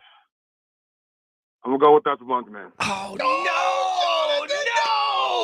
I hate it for him. Oh, I hate it for him. Yeah, that's terrible, Jonathan. I wanted Jonathan to go see Fitty. That's brutal. Okay, should we welcome our next listener on? Yeah, here we go. Okay, here we go. Caller, who's this? Hey, this is Jeremy. Jeremy, what's up, man? What's up? Are we sudden death? You get one, you win. You want you want to go see Fitty? You want to go see Weezer? Let's do Fitty. Okay, Fitty this Thursday. Here we go. Here you go. Should I give one or you? If you want it, you got it. I'll save mine for next week. Okay, here we go. Well, if he wins. Jeremy, here's the story. True or false? In college, I owned a tree frog that I rescued from a neighbor. This frog had beer doused on it at parties, and I named him Bronco Nagurski after the Hall of Fame linebacker and kept him long, long after the expected lifespan, which was 1.5 years.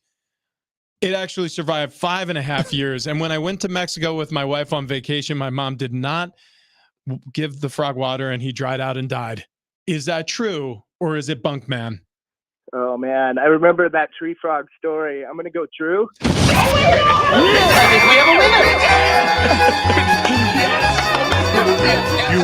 You know what? I feel like that was one of the first That's Bunk, man. You brought up Bronco Nagurski before. Okay, yeah. okay. Yeah, so I didn't know if I had used that one. Yeah, Bronco was close to my heart. Rest in peace, Bronco. I love it. I love the story. But congratulations, Jeremy. You won yourself tickets to go see 50 Cent at the North Island Credit Union Amphitheater this Thursday night. Tickets and info at Ticketmaster.com. We also have Weezer tickets we're going to be giving away a little bit later in the show. But coming up next, a big announcement. Yeah, we can't spill the beans yet, but on the other side, something's coming to San Diego again, and you're going to love it. Stay right where you are. Big Rich, TD, and Fletch. A mustache, if you've only got a mustache. A mustache, a mustache, a mustache. Big mustache, thick mustache, my mustache, your mustache. Say the word.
It's hour 3 on Big Rich, TD, and Fletch. This update presented by Staples Stores. We are going to start off here with San Diego State Aztecs. The football team comes out of week 0, 1-0 after they beat Ohio 2013 Saturday night at Snapdragon Stadium.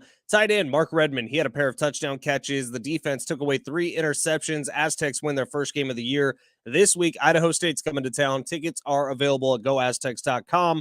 Aztecs looking to improve to 2-0 on the year. Padres get swept by the Brewers over the weekend, making the playoff hopes for the Pods all but disappear. 31 games left. Padres 8 games out of the postseason, a season-high 9 games under 500. Today, Padres head to St. Louis. They'll be starting a 3-game series with the Cardinals. And in the NFL, 9 days, some odd hours away from kickoff of the 2023 NFL season between the Kansas City Chiefs and the Detroit Lions. Staples has everything you need for the office and the classroom for less. Now you save even more with $10 off document printing when you spend $40 or more. Offer ends 9/30. Exclusions and restrictions apply. See associate or visit staples.com/printing for details.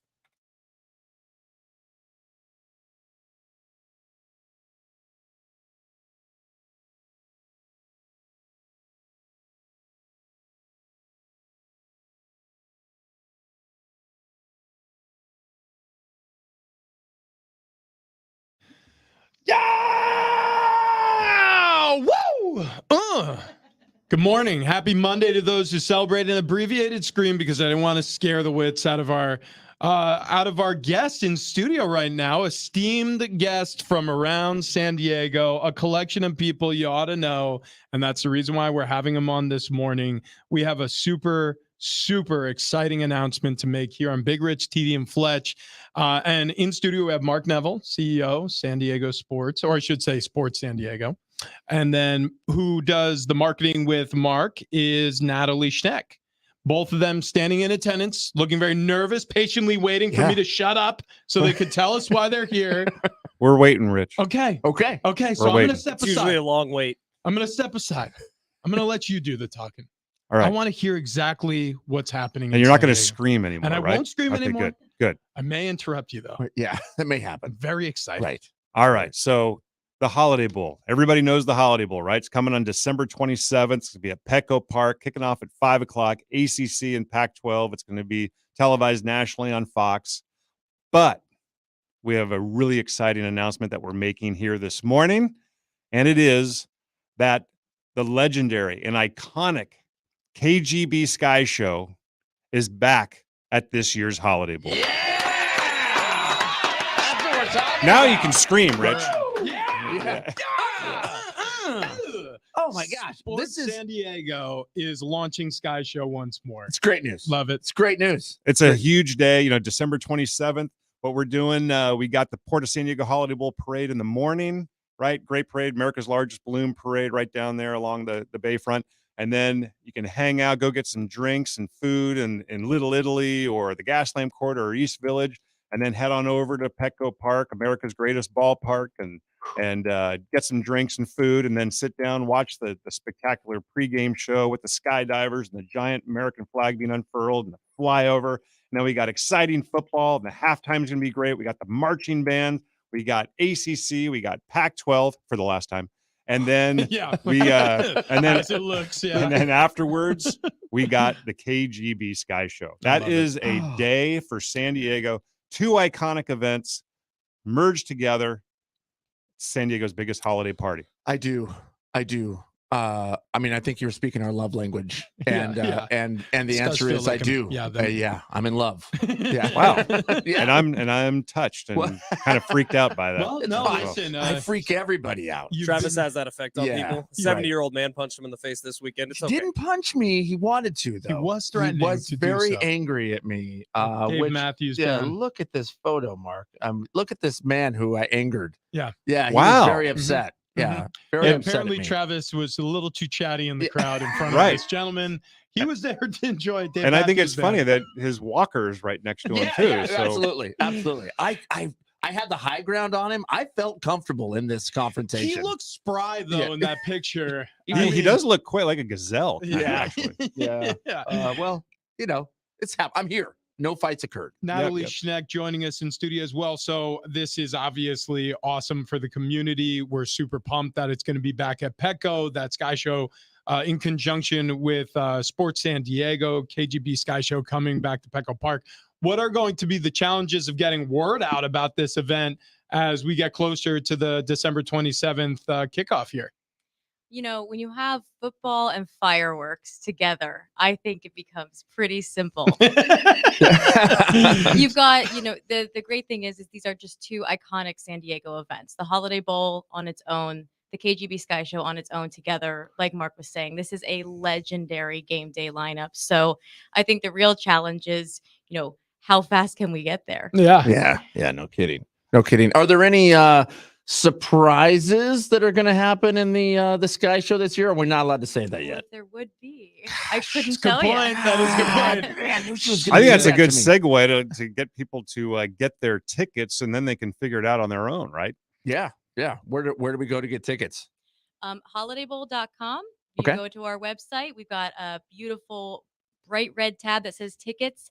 Sign up there, and we will be telling you you'll be the first to know when tickets go on sale, and you can sign up right there. And that'll be September 14th is the day that they'll go on sale. That's awesome. Yeah. That's awesome. Fantastic. So set your watches right now, set your calendars, get those tickets. Again, Sports San Diego and iHeartMedia, they are going to launch KGB Sky Show. Again, it's going to light up the San Diego skyline over Petco Park with the spectacular, legendary fireworks display immediately following the 2023 Holiday Bowl. Holiday Bowl tickets, they're going to be available September 14th at holidaybowl.com. So you mentioned it, Pac-12 ACC, those have been the conferences represented for a long time at the Holiday Bowl. I know that you are intimately involved in all of this. So what are your thoughts on, first of all, the state of the Pac-12 and where the Holiday Bowl goes next from here?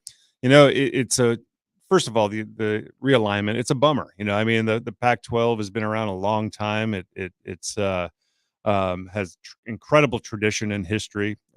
Breaks my heart that the Rose Bowl is no longer going to be that Pac-12 Big Ten game.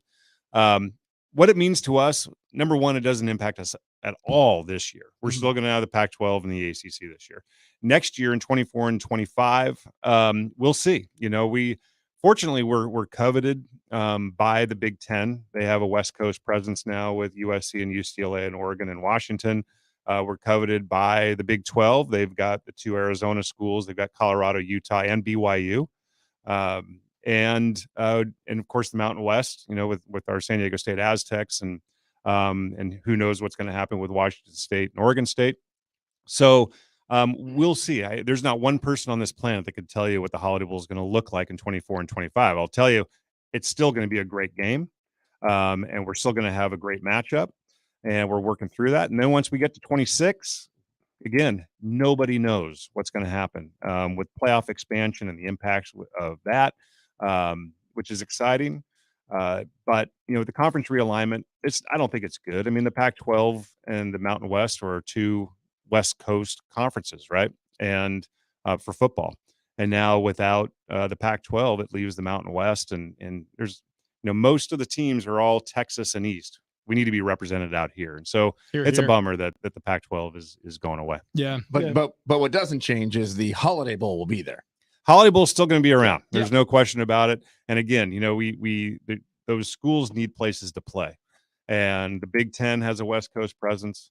The Big 12 has a West Coast presence. Of course, the Mountain West. The ACC still wants to work with us. Who knows? They may even have a West Coast presence here with Stanford and Cal before too long. We don't know. The Holiday Bowl is going to thrive. It's going to continue on for years and years and years. It's going to play a big impact for San Diego tourism. And it's a tradition that many San Diegans have enjoyed since 1978. And it's going to continue to have an impact for our community. So the Holiday Bowl, and I'll ask you both this question, obviously represents a lot of people on vacation coming to San Diego, celebrating their high holiday seasons, Christmas, Hanukkah, whatever it is that they celebrate. What are you asking for this Holiday Bowl season? Great What question. is the gift that you want question. the most under the tree, next to the menorah? What are you looking for, Mark? I want a sellout at Petco Park. Excellent. I want a great matchup. I want a down to the wire finish that scores 70 plus points. You and me both. Yeah. I want an iconic and incredible KGB Sky Show. I want fans to have a great time and spend the entire day downtown. I want San Diegans to enjoy it. I want them to see them at the parade. I want the fans, thousands of fans coming to San Diego to enjoy it. I want them to have the times of their lives. The Holiday Bowl is a tradition unlike any other. And it is an experience. The fan experience for the Holiday Bowl and Holiday Bowl game day downtown is second to none. And get your Christmas presents now. Get those stocking stuffers now. And go to holidaybowl.com, sign up to get the early alerts for when tickets go on sale September 14th. And don't miss out on this. This is two iconic San Diego events, the Holiday Bowl and the KGB Sky Show, merging as one. And it's going to be spectacular. Natalie, anything you want for the holidays? I want to have answered before Mark because that is the best thing you could say. Yeah, without a doubt. But from my standpoint, I just want people to know we are here. Just engage in our community. Visit our website. Follow us on our channels, Holiday Bowl. We put up a lot of fun things. We have decades of history we talk about. And it is San Diego's biggest holiday party. I want folks to know this is not just one game. It's not just one day. We have so many things leading up to Bowl Week. So stay in touch with us. Stay engaged. And we got the Rady Children's Invitational before that, too. Gosh, busy. This holiday season is going to be better than ever. Well, I got to say this. I would have said world peace, but you guys had pretty good answers, too. Yeah, you know what? I honestly, when you asked the question, I thought, you know, it'd be cool as a hoverboard. Now I feel like a Back to jerk. the Future You know, too. it's like, I can't believe you screwed that Yeah, up. Mark, right. Natalie. No, I'm kidding. I would love world peace. Right? Cut it, Ben. Yeah. We'll send it out. KGB Sky Show, again, lighting up the sky over San Diego, Petco Park, right after the 2023 Holiday Bowl. Those tickets are going to be on sale starting September 14th, and that's going to be at holidaybowl.com. So, again, just like Mark said, just like Natalie knows, you got to get on this website, get your early registration, get all the alerts for early discounts or ticket availability, and the game kicks off Wednesday, December 27th at Petco Park, and we cannot wait. Thank you so much for joining us in studio. Thank you, guys. You're awesome. Thank you. Well, you are the first person who's ever said that. Make sure you Oh, mark that then let tape. me take that back, too. No, Whoa, no, stop it. No, dump that part. Thank you, Yeah, guys. thanks, All right. Hey, thank you. Appreciate it. All right, there they go. Mark Neville, Natalie Schneck, Holiday Bowl. Again, get to holidaybowl.com. I've called this game every single year except for the one that we missed. It's been an incredible experience, both at Mission Valley and downtown at Petco Park. So get your tickets when they come on sale September 14th, 2023, but also go to Holiday Bowl and pre-register. And thank you again, Mark, for jumping in. Appreciate it. Thank you, Natalie. See you guys. All right. So we dabbled with this, and we've got to return to it a little bit. The Padres. So the Padres, they are disappointing fans across this great city at an alarming rate. I think that expectations were insanely high leading into this year for good reason. We weren't sold a dream. I think it was a reality. I think when you collect that many great players and former great performers, the expectation should be high. So we had an awesome opportunity to have this be to be maybe a World Series run. We had an awesome opportunity for this to be at very least a playoff year. And I don't know if this weekend is the death knell. It certainly felt like it. Losing 3 straight to the Brew Crew as Ben walks out, you go, they done. What are your thoughts? I mean, is this it? Is this the last time that we're really going to be talking about them? Or because mathematically they're not eliminated, there's obviously a chance that they can do something here. Right. No, not mathematically eliminated. Is it the last time we're going to talk about them? No. I mean, we're Padre fans. We're going to talk about it. Even though we say we're not going to be hung on every game, it's still going to mean something to us. And then the other thing is, once they are mathematically eliminated, they are going to go on a tear. They're going to go on a run, which is going to just sting us one more time. The first 4-game winning streak of the season will be the last 4 games of the season. Right, exactly. And also, I mean, look, we're looking at 2024 now. I mean, that's the reality. So as things start to play out here towards the end of the season, it starts to be meaningful on what we see, probably relationship wise, start to put a finger in the air to gauge the weather on who's going to be left on this team come next season. Yep. But I mean, that's just the reality of where we're at right now. And luckily, It's football season, so we have something to take our mind off. For sure. But the unfortunate part, when you say you look forward to 2024 now, like I think this show was pretty clear 2 weeks before the trade deadline, like, oh, they should really be considering moving some pieces so that 2024 looks a little better. Right now, looking at 2024, you're like, well, what are you going to do in the offseason that's really going to make this team better? Are you going to go spend a lot more money? Are you going to try to go after Shohei Ohtani? Are you going to try to move Juan Soto? Are you going to try to move Josh Hader? Or you can't move Josh Hader and Blake Snell. They're free agents. Are you going to bring either of those guys back? Like, how is this team going to get better for 2024? Right now, it doesn't look that great. No. I think JP Morosi said it best when he said yesterday, I was doing the national show. He jumped on the show as a guest and he said, there's big problems here and it's going to take years to figure out. He said, you can't buy culture. You can't. You have to build a culture. And the process of building a culture, unfortunately, has kind of been skipped by AJ Preller. Look, his goal was to win now. Peter Seidler's goal and his commitment has been great, is to win now. And he trusted AJ Preller. And I don't blame him for trusting him because Excellence. AJ Preller is a savant. Excellence. He is. He is. I mean, in terms of his baseball knowledge, I trust that. The guy is smart. But I think he outsmarted himself twice now. I think, unfortunately, collecting superstars the first run at this thing, all the way back in 2015, whatever that first year of his tenure was, when he sold off the farm and tried to do it that time, he didn't learn the lesson. You have to build culture with some of your own players.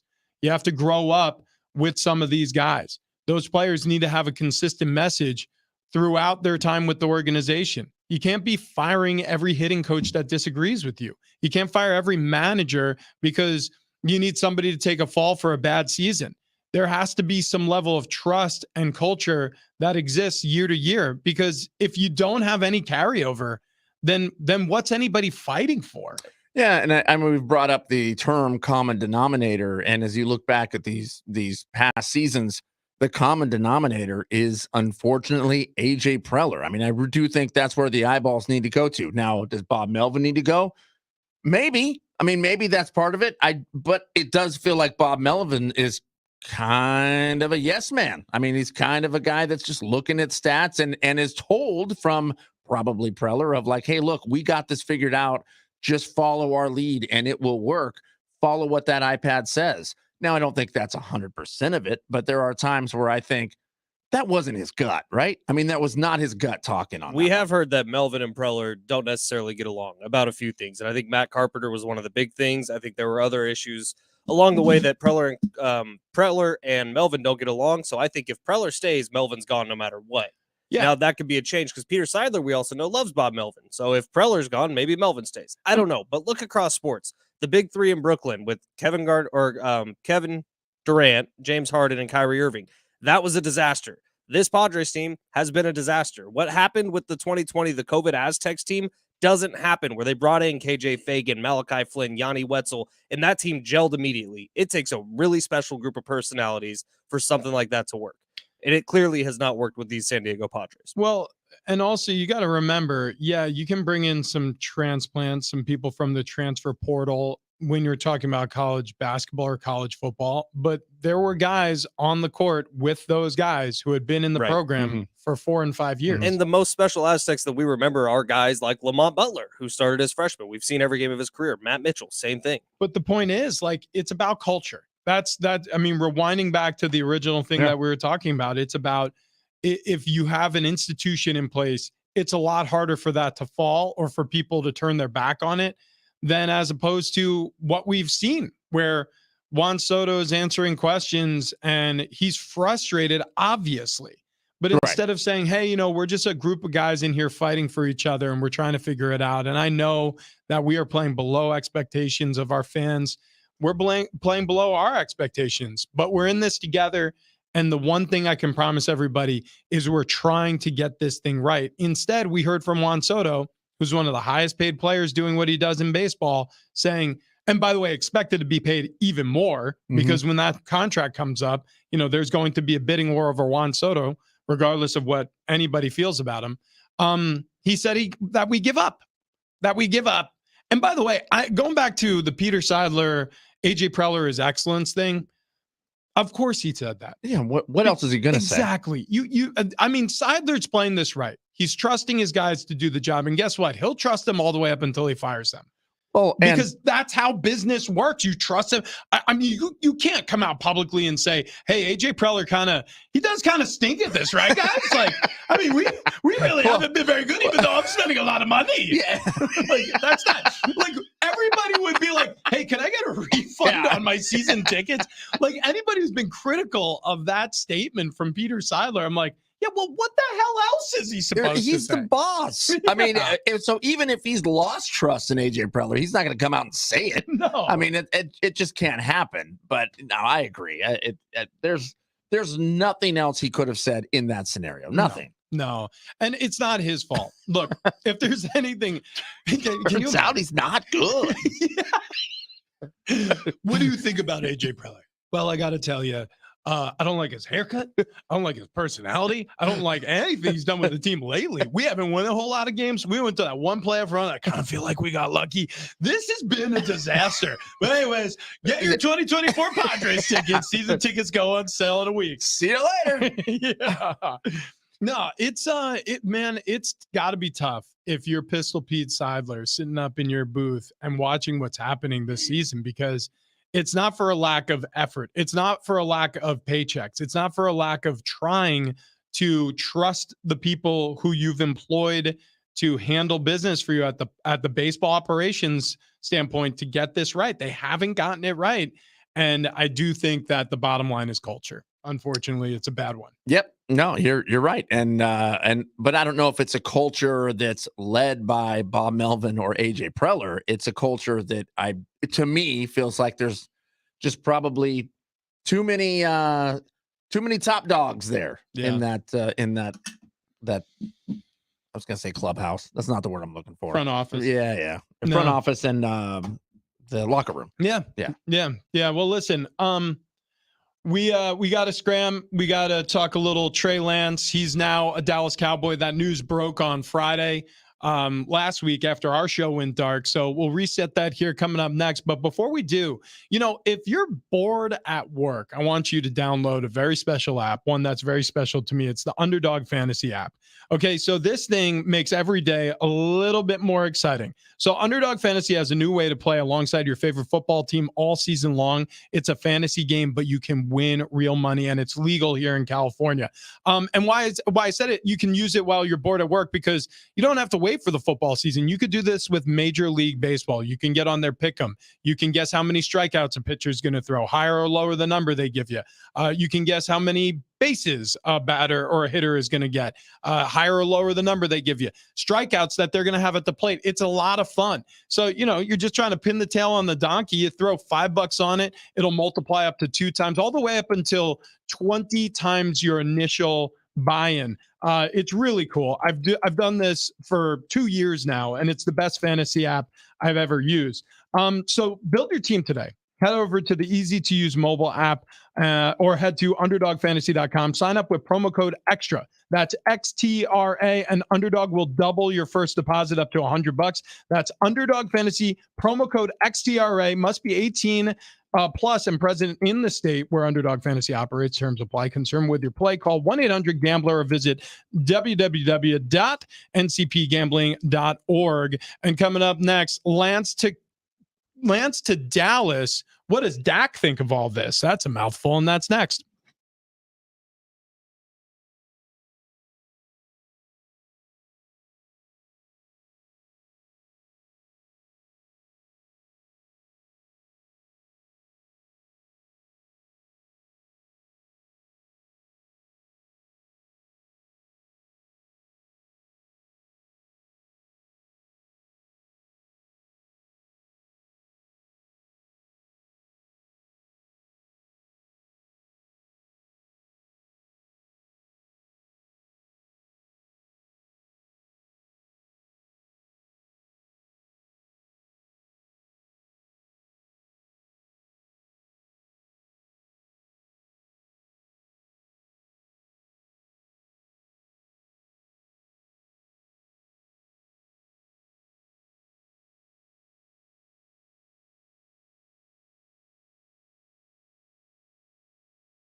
Aztecs with a big win. Trey Lance goes to the Cowboys. Padres season looks like it's coming to a halt. We wrap this show up coming up next.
This update is presented by the Jim Betrell Real Estate Team. We will start off with the Aztecs, who are 1-0 after taking down Ohio 20-13 on Saturday night at Snapdragon Stadium. Tight end Mark Redmond, pair of touchdown catches. The defense got 3 interceptions. Aztecs take down Ohio, first game of the year. This week, Idaho State coming to town. Aztecs looking to improve to 2-0. Tickets are available at goaztecs.com. Padres get swept by the Brewers over the weekend, making playoff hopes for the Pods all but disappear. 31 games left. Padres 8 games out of the postseason and a season high 9 games under 500 today. Pods head to St. Louis. They start a 3-game series with the Cardinals. And in the NFL, preseason's over. We're just 9 days away from kickoff of the 2023 season. First game will be Thursday night next week as the Detroit Lions travel to Kansas City to open up the year. Would you like to know what your home would sell for today? Get a simple text message with your home's value by texting your address to 855-600-6000. You'll get no phone call, just a text. Jim Betrell has the buyers. Simply text your address to 855-600-6000.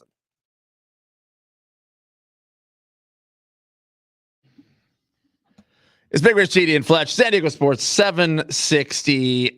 We do have a pair of tickets to go see Weezer still. We're going to be giving away. They're going to be at Gallagher Square September 3rd. Tickets and info at Ticketmaster.com, or just keep listening for a chance to win. Should we ask a trivia question like, what did we just announce? Yeah.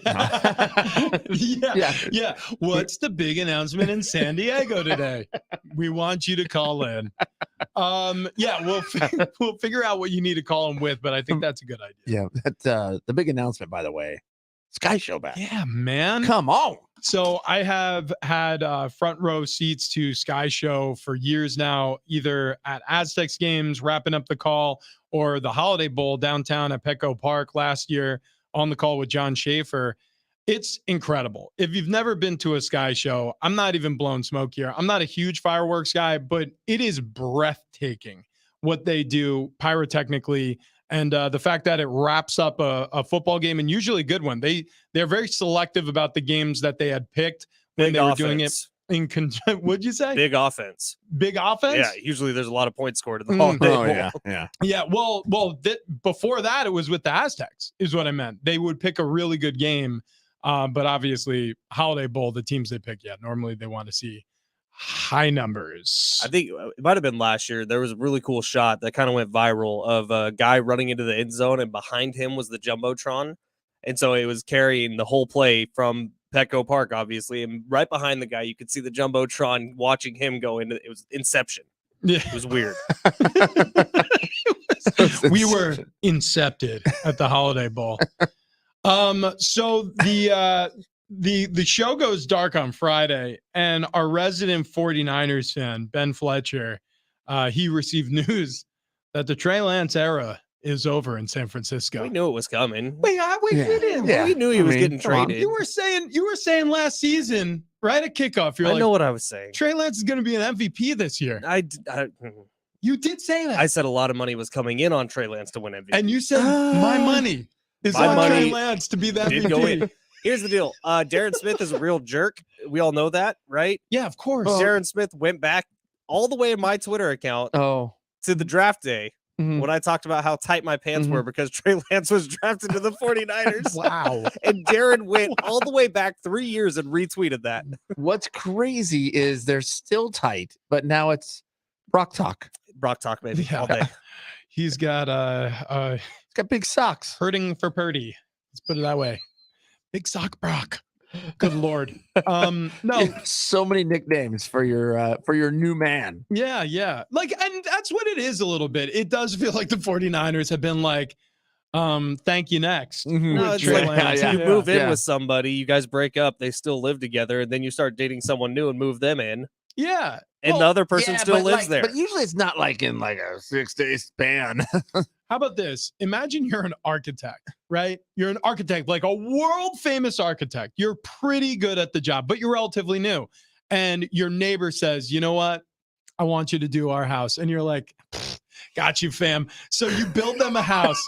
And it turns out to be a disaster, like an absolute disaster. Like you put a bathroom, like, right off of the porch. Like nothing makes sense.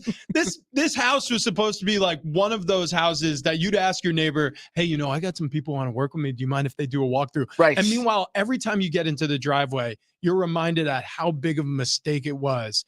And you just want to move. You Mhm. just want to move away from it. That's what Trey Lance was to Kyle Shanahan and John Lynch. Every day they came to work, they had to see their biggest career mistake right there in the 5 jersey. While watching Bradley Chubb rack up tackles for the Dolphins, while watching Tyreek Hill go 200 yards every game. And these were the trade pieces to get Lance. exactly. Yeah. So, I mean, that part, all that sucks. But ultimately, like, I do think they both wish the best for Trey Lance. I wish the best for Trey Lance because he didn't get a fair shot with the 49ers. And a lot of that is his fault. A lot of that is him not being good enough in practice to take over what is a Ferrari in the 49ers roster. Oh, a lot of it is the fact that he got injured 2 games into his season right after he got named the starting quarterback. Like, that all sucks for Trey Lance.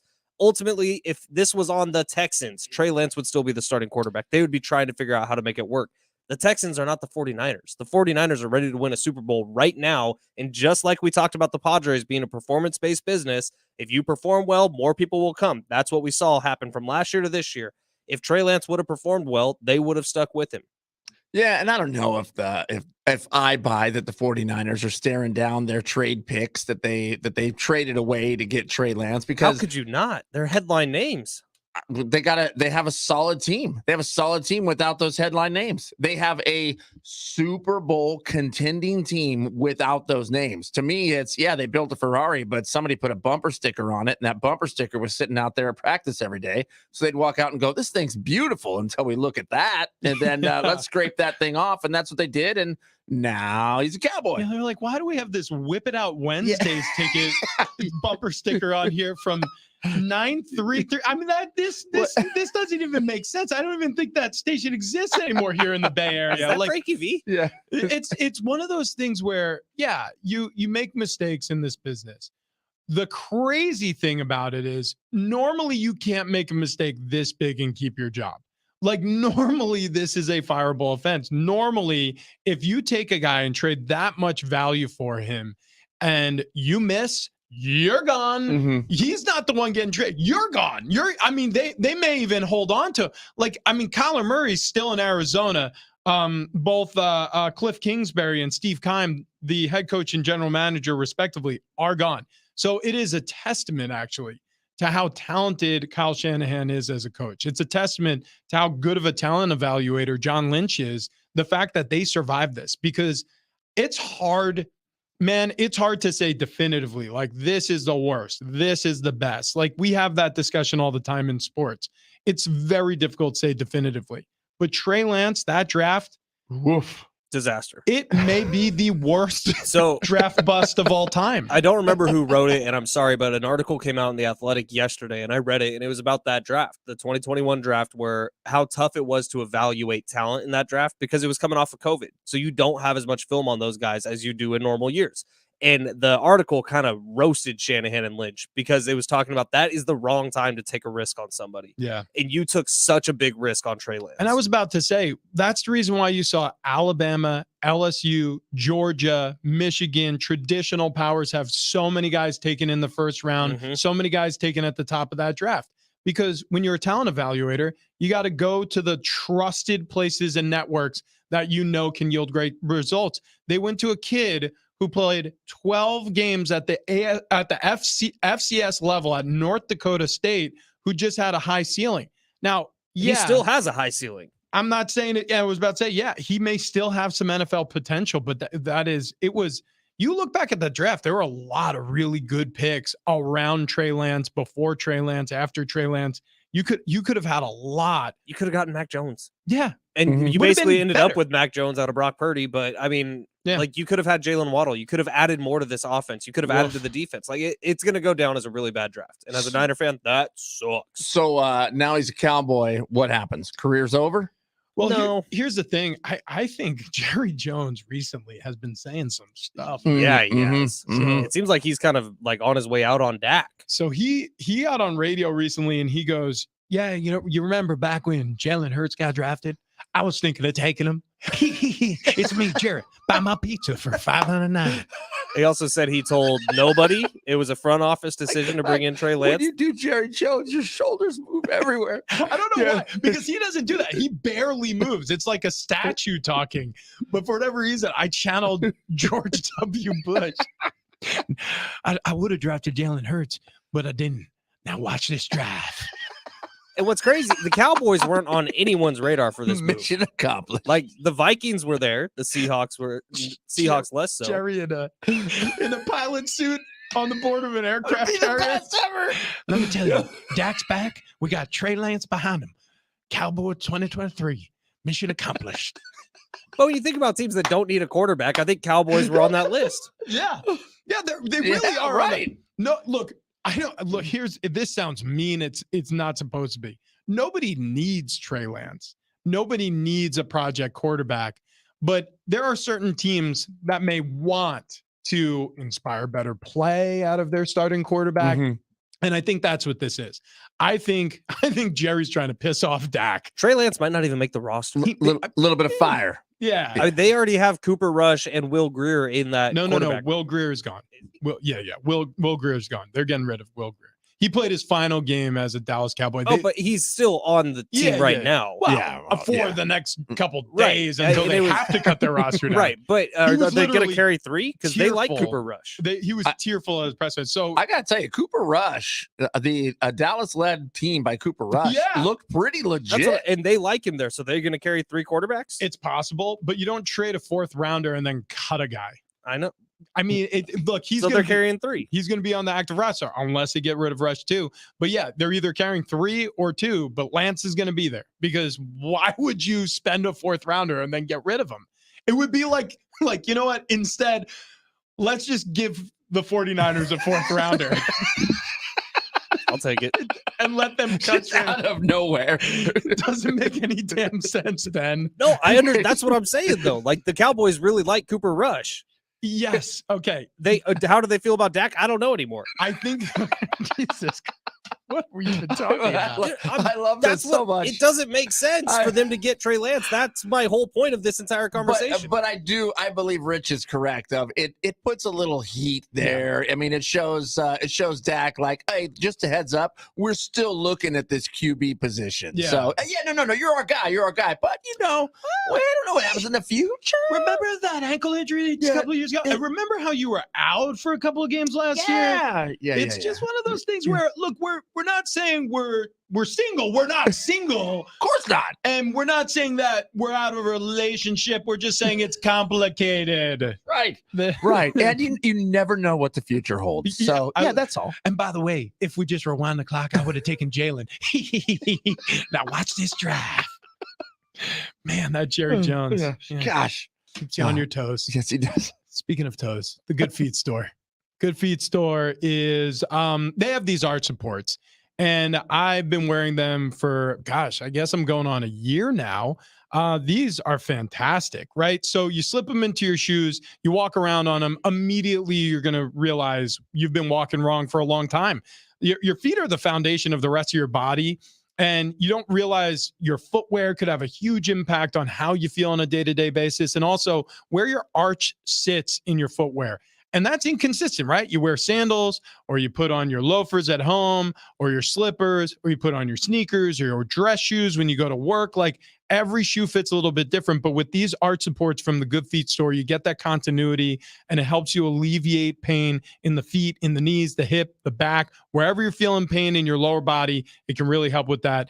I'm a testament to it. Been doing this, like I said, for close to a year, and it's really melted away a lot of that back pain and knee pain I've been struggling with. So get to the Good Feet store today. They got 200 plus locations around the U.S. and overseas. They've been doing it for 30 plus years. Or check out goodfeet.com. And coming up next, we wrap up the day the way we started, with the Aztecs getting a big win over Ohio U. That's next.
Man, busy day. We got Sky Show coming back to San Diego. That's going to be December 27th, the Wednesday of kickoff between the ACC and the Pac-12, potentially for the last time at the Holiday Bowl, because the Pac-12, I mean, as it stands right now, they have 4 teams left.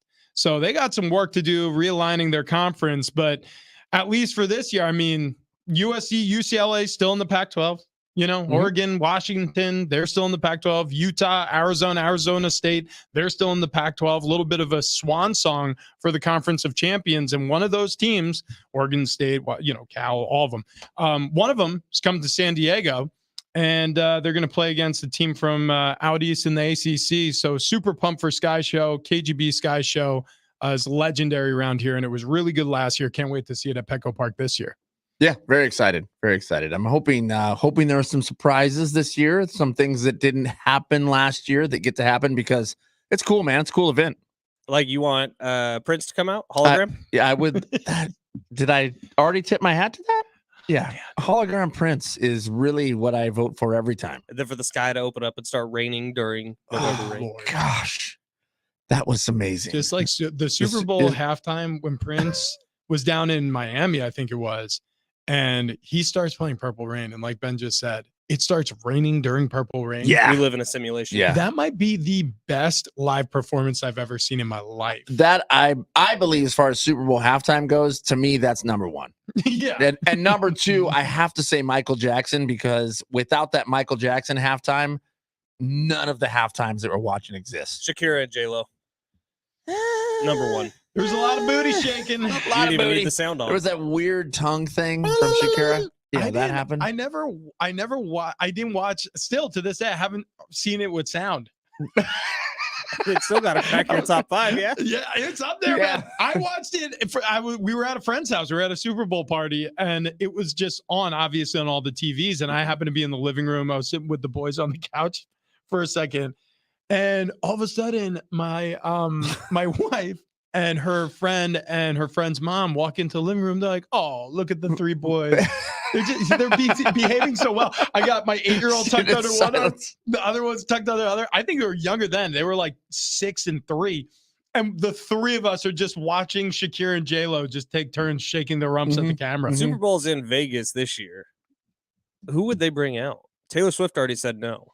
So, on the heels of that report, sounds like they may be looking at AC/DC. Is that really it? It's just the rumor out there right now. They're touring right now in the United States. They're doing the North American tour, actually, AC/DC is. And I think it was the governor of the state. Oh, yeah, Nevada governor. Yeah, there you go. He said that he would love to see AC/DC. So I don't know if he's got any pull as governor. I mean, certainly not when it comes to the NFL. Well, but you think it'd be like a Vegas, like someone who's had residency there, like Elton John, Britney Spears. Elton John's done it before, yeah? Yeah, Elton John. I mean, yeah. Has he done it? I think so. Maybe I'm misremembering it. I think, or he might have had a cameo with somebody. Elton John just had a mighty fall. Oh, really? Yeah. He was when he we was saw him at Petco hospitalized. Park, he was awesome. Yeah, he was great. I mean, you could tell he was getting older. He was great. He fell down, like hurt his hip or something. Yeah, I just saw he was in the hospital. I think he's released. He's okay now. But some other names apparently in the rumor mill here, not as good as AC/DC. Well, okay, let me hear some. Miley Cyrus. Okay, That would be a cool show. That would be horrific. No, it'd be a cool show. Horrific. It'd be a cool show. She's got a great voice. Oh, no, she doesn't. This is awful. This is awful news. She's the worst. What? I hate Miley Cyrus. Why? Oh, God, she's terrible. Terrible. If she came out as Hannah Montana, I'd be much more excited. Sam Smith. Travis wants to see a high Sam school. Smith. Yeah. Weren't they mad at him at the Grammys though? For For being dirty? Dressed like Like the devil? Yeah. Sam Smith. I'll tell you who'd be awesome. Lil Nas X. Dude. Get yeah. that dude out there. Take my horse to the old town road. The room and is gonna spinning. ride like a- Let's just do AC/DC. Ariana Grande. Great voice. I mean, that one I could do. Yeah. Yeah, that one I could do. Taylor Swift said no, which sounds incredible to me, but she said no because her career doesn't need it. Ed Sheeran. Okay, Ed Sheeran. I'm an Ed Sheeran fan. I'm telling I like Ed Sheeran. On that list, Miley Cyrus has my vote. Oh, wow. I would. really I don't does. know if I would watch the game because of that. That's how much I cannot stand her. All right. There you have Yeah. it. Final say. I would love to see AC/DC. Oh, same. I mean, Same. that would be iconic. take the house down. All right. Who Well, do we think? I mean, this Aztecs is won, by the way. We did tease Oh, that. And right. yeah, they won. Yeah. 20-13. Speaking of which, thank you, head coach Brady Hoke. He was on the show at 7:30. If you missed it, it's up on the free iHeartRadio app. We will push that out later on today, as well as Mark Neville and Natalie. Natalie Not Stephanie. Natalie Schneck. Yeah. Natalie Schneck for announcing KGB Sky Show coming Yeah. back. Yep. We need a caller right now, 844-570-1360. And we'll say caller number 1 for the one win so far for the Aztecs. They're 1-0, baby. If you want to go see Weezer, Gallagher Square, September 3rd, tickets and info at Ticketmaster.com, or be the first caller, 844-570-1360. Colin Coward of the Herd coming up next. See you tomorrow.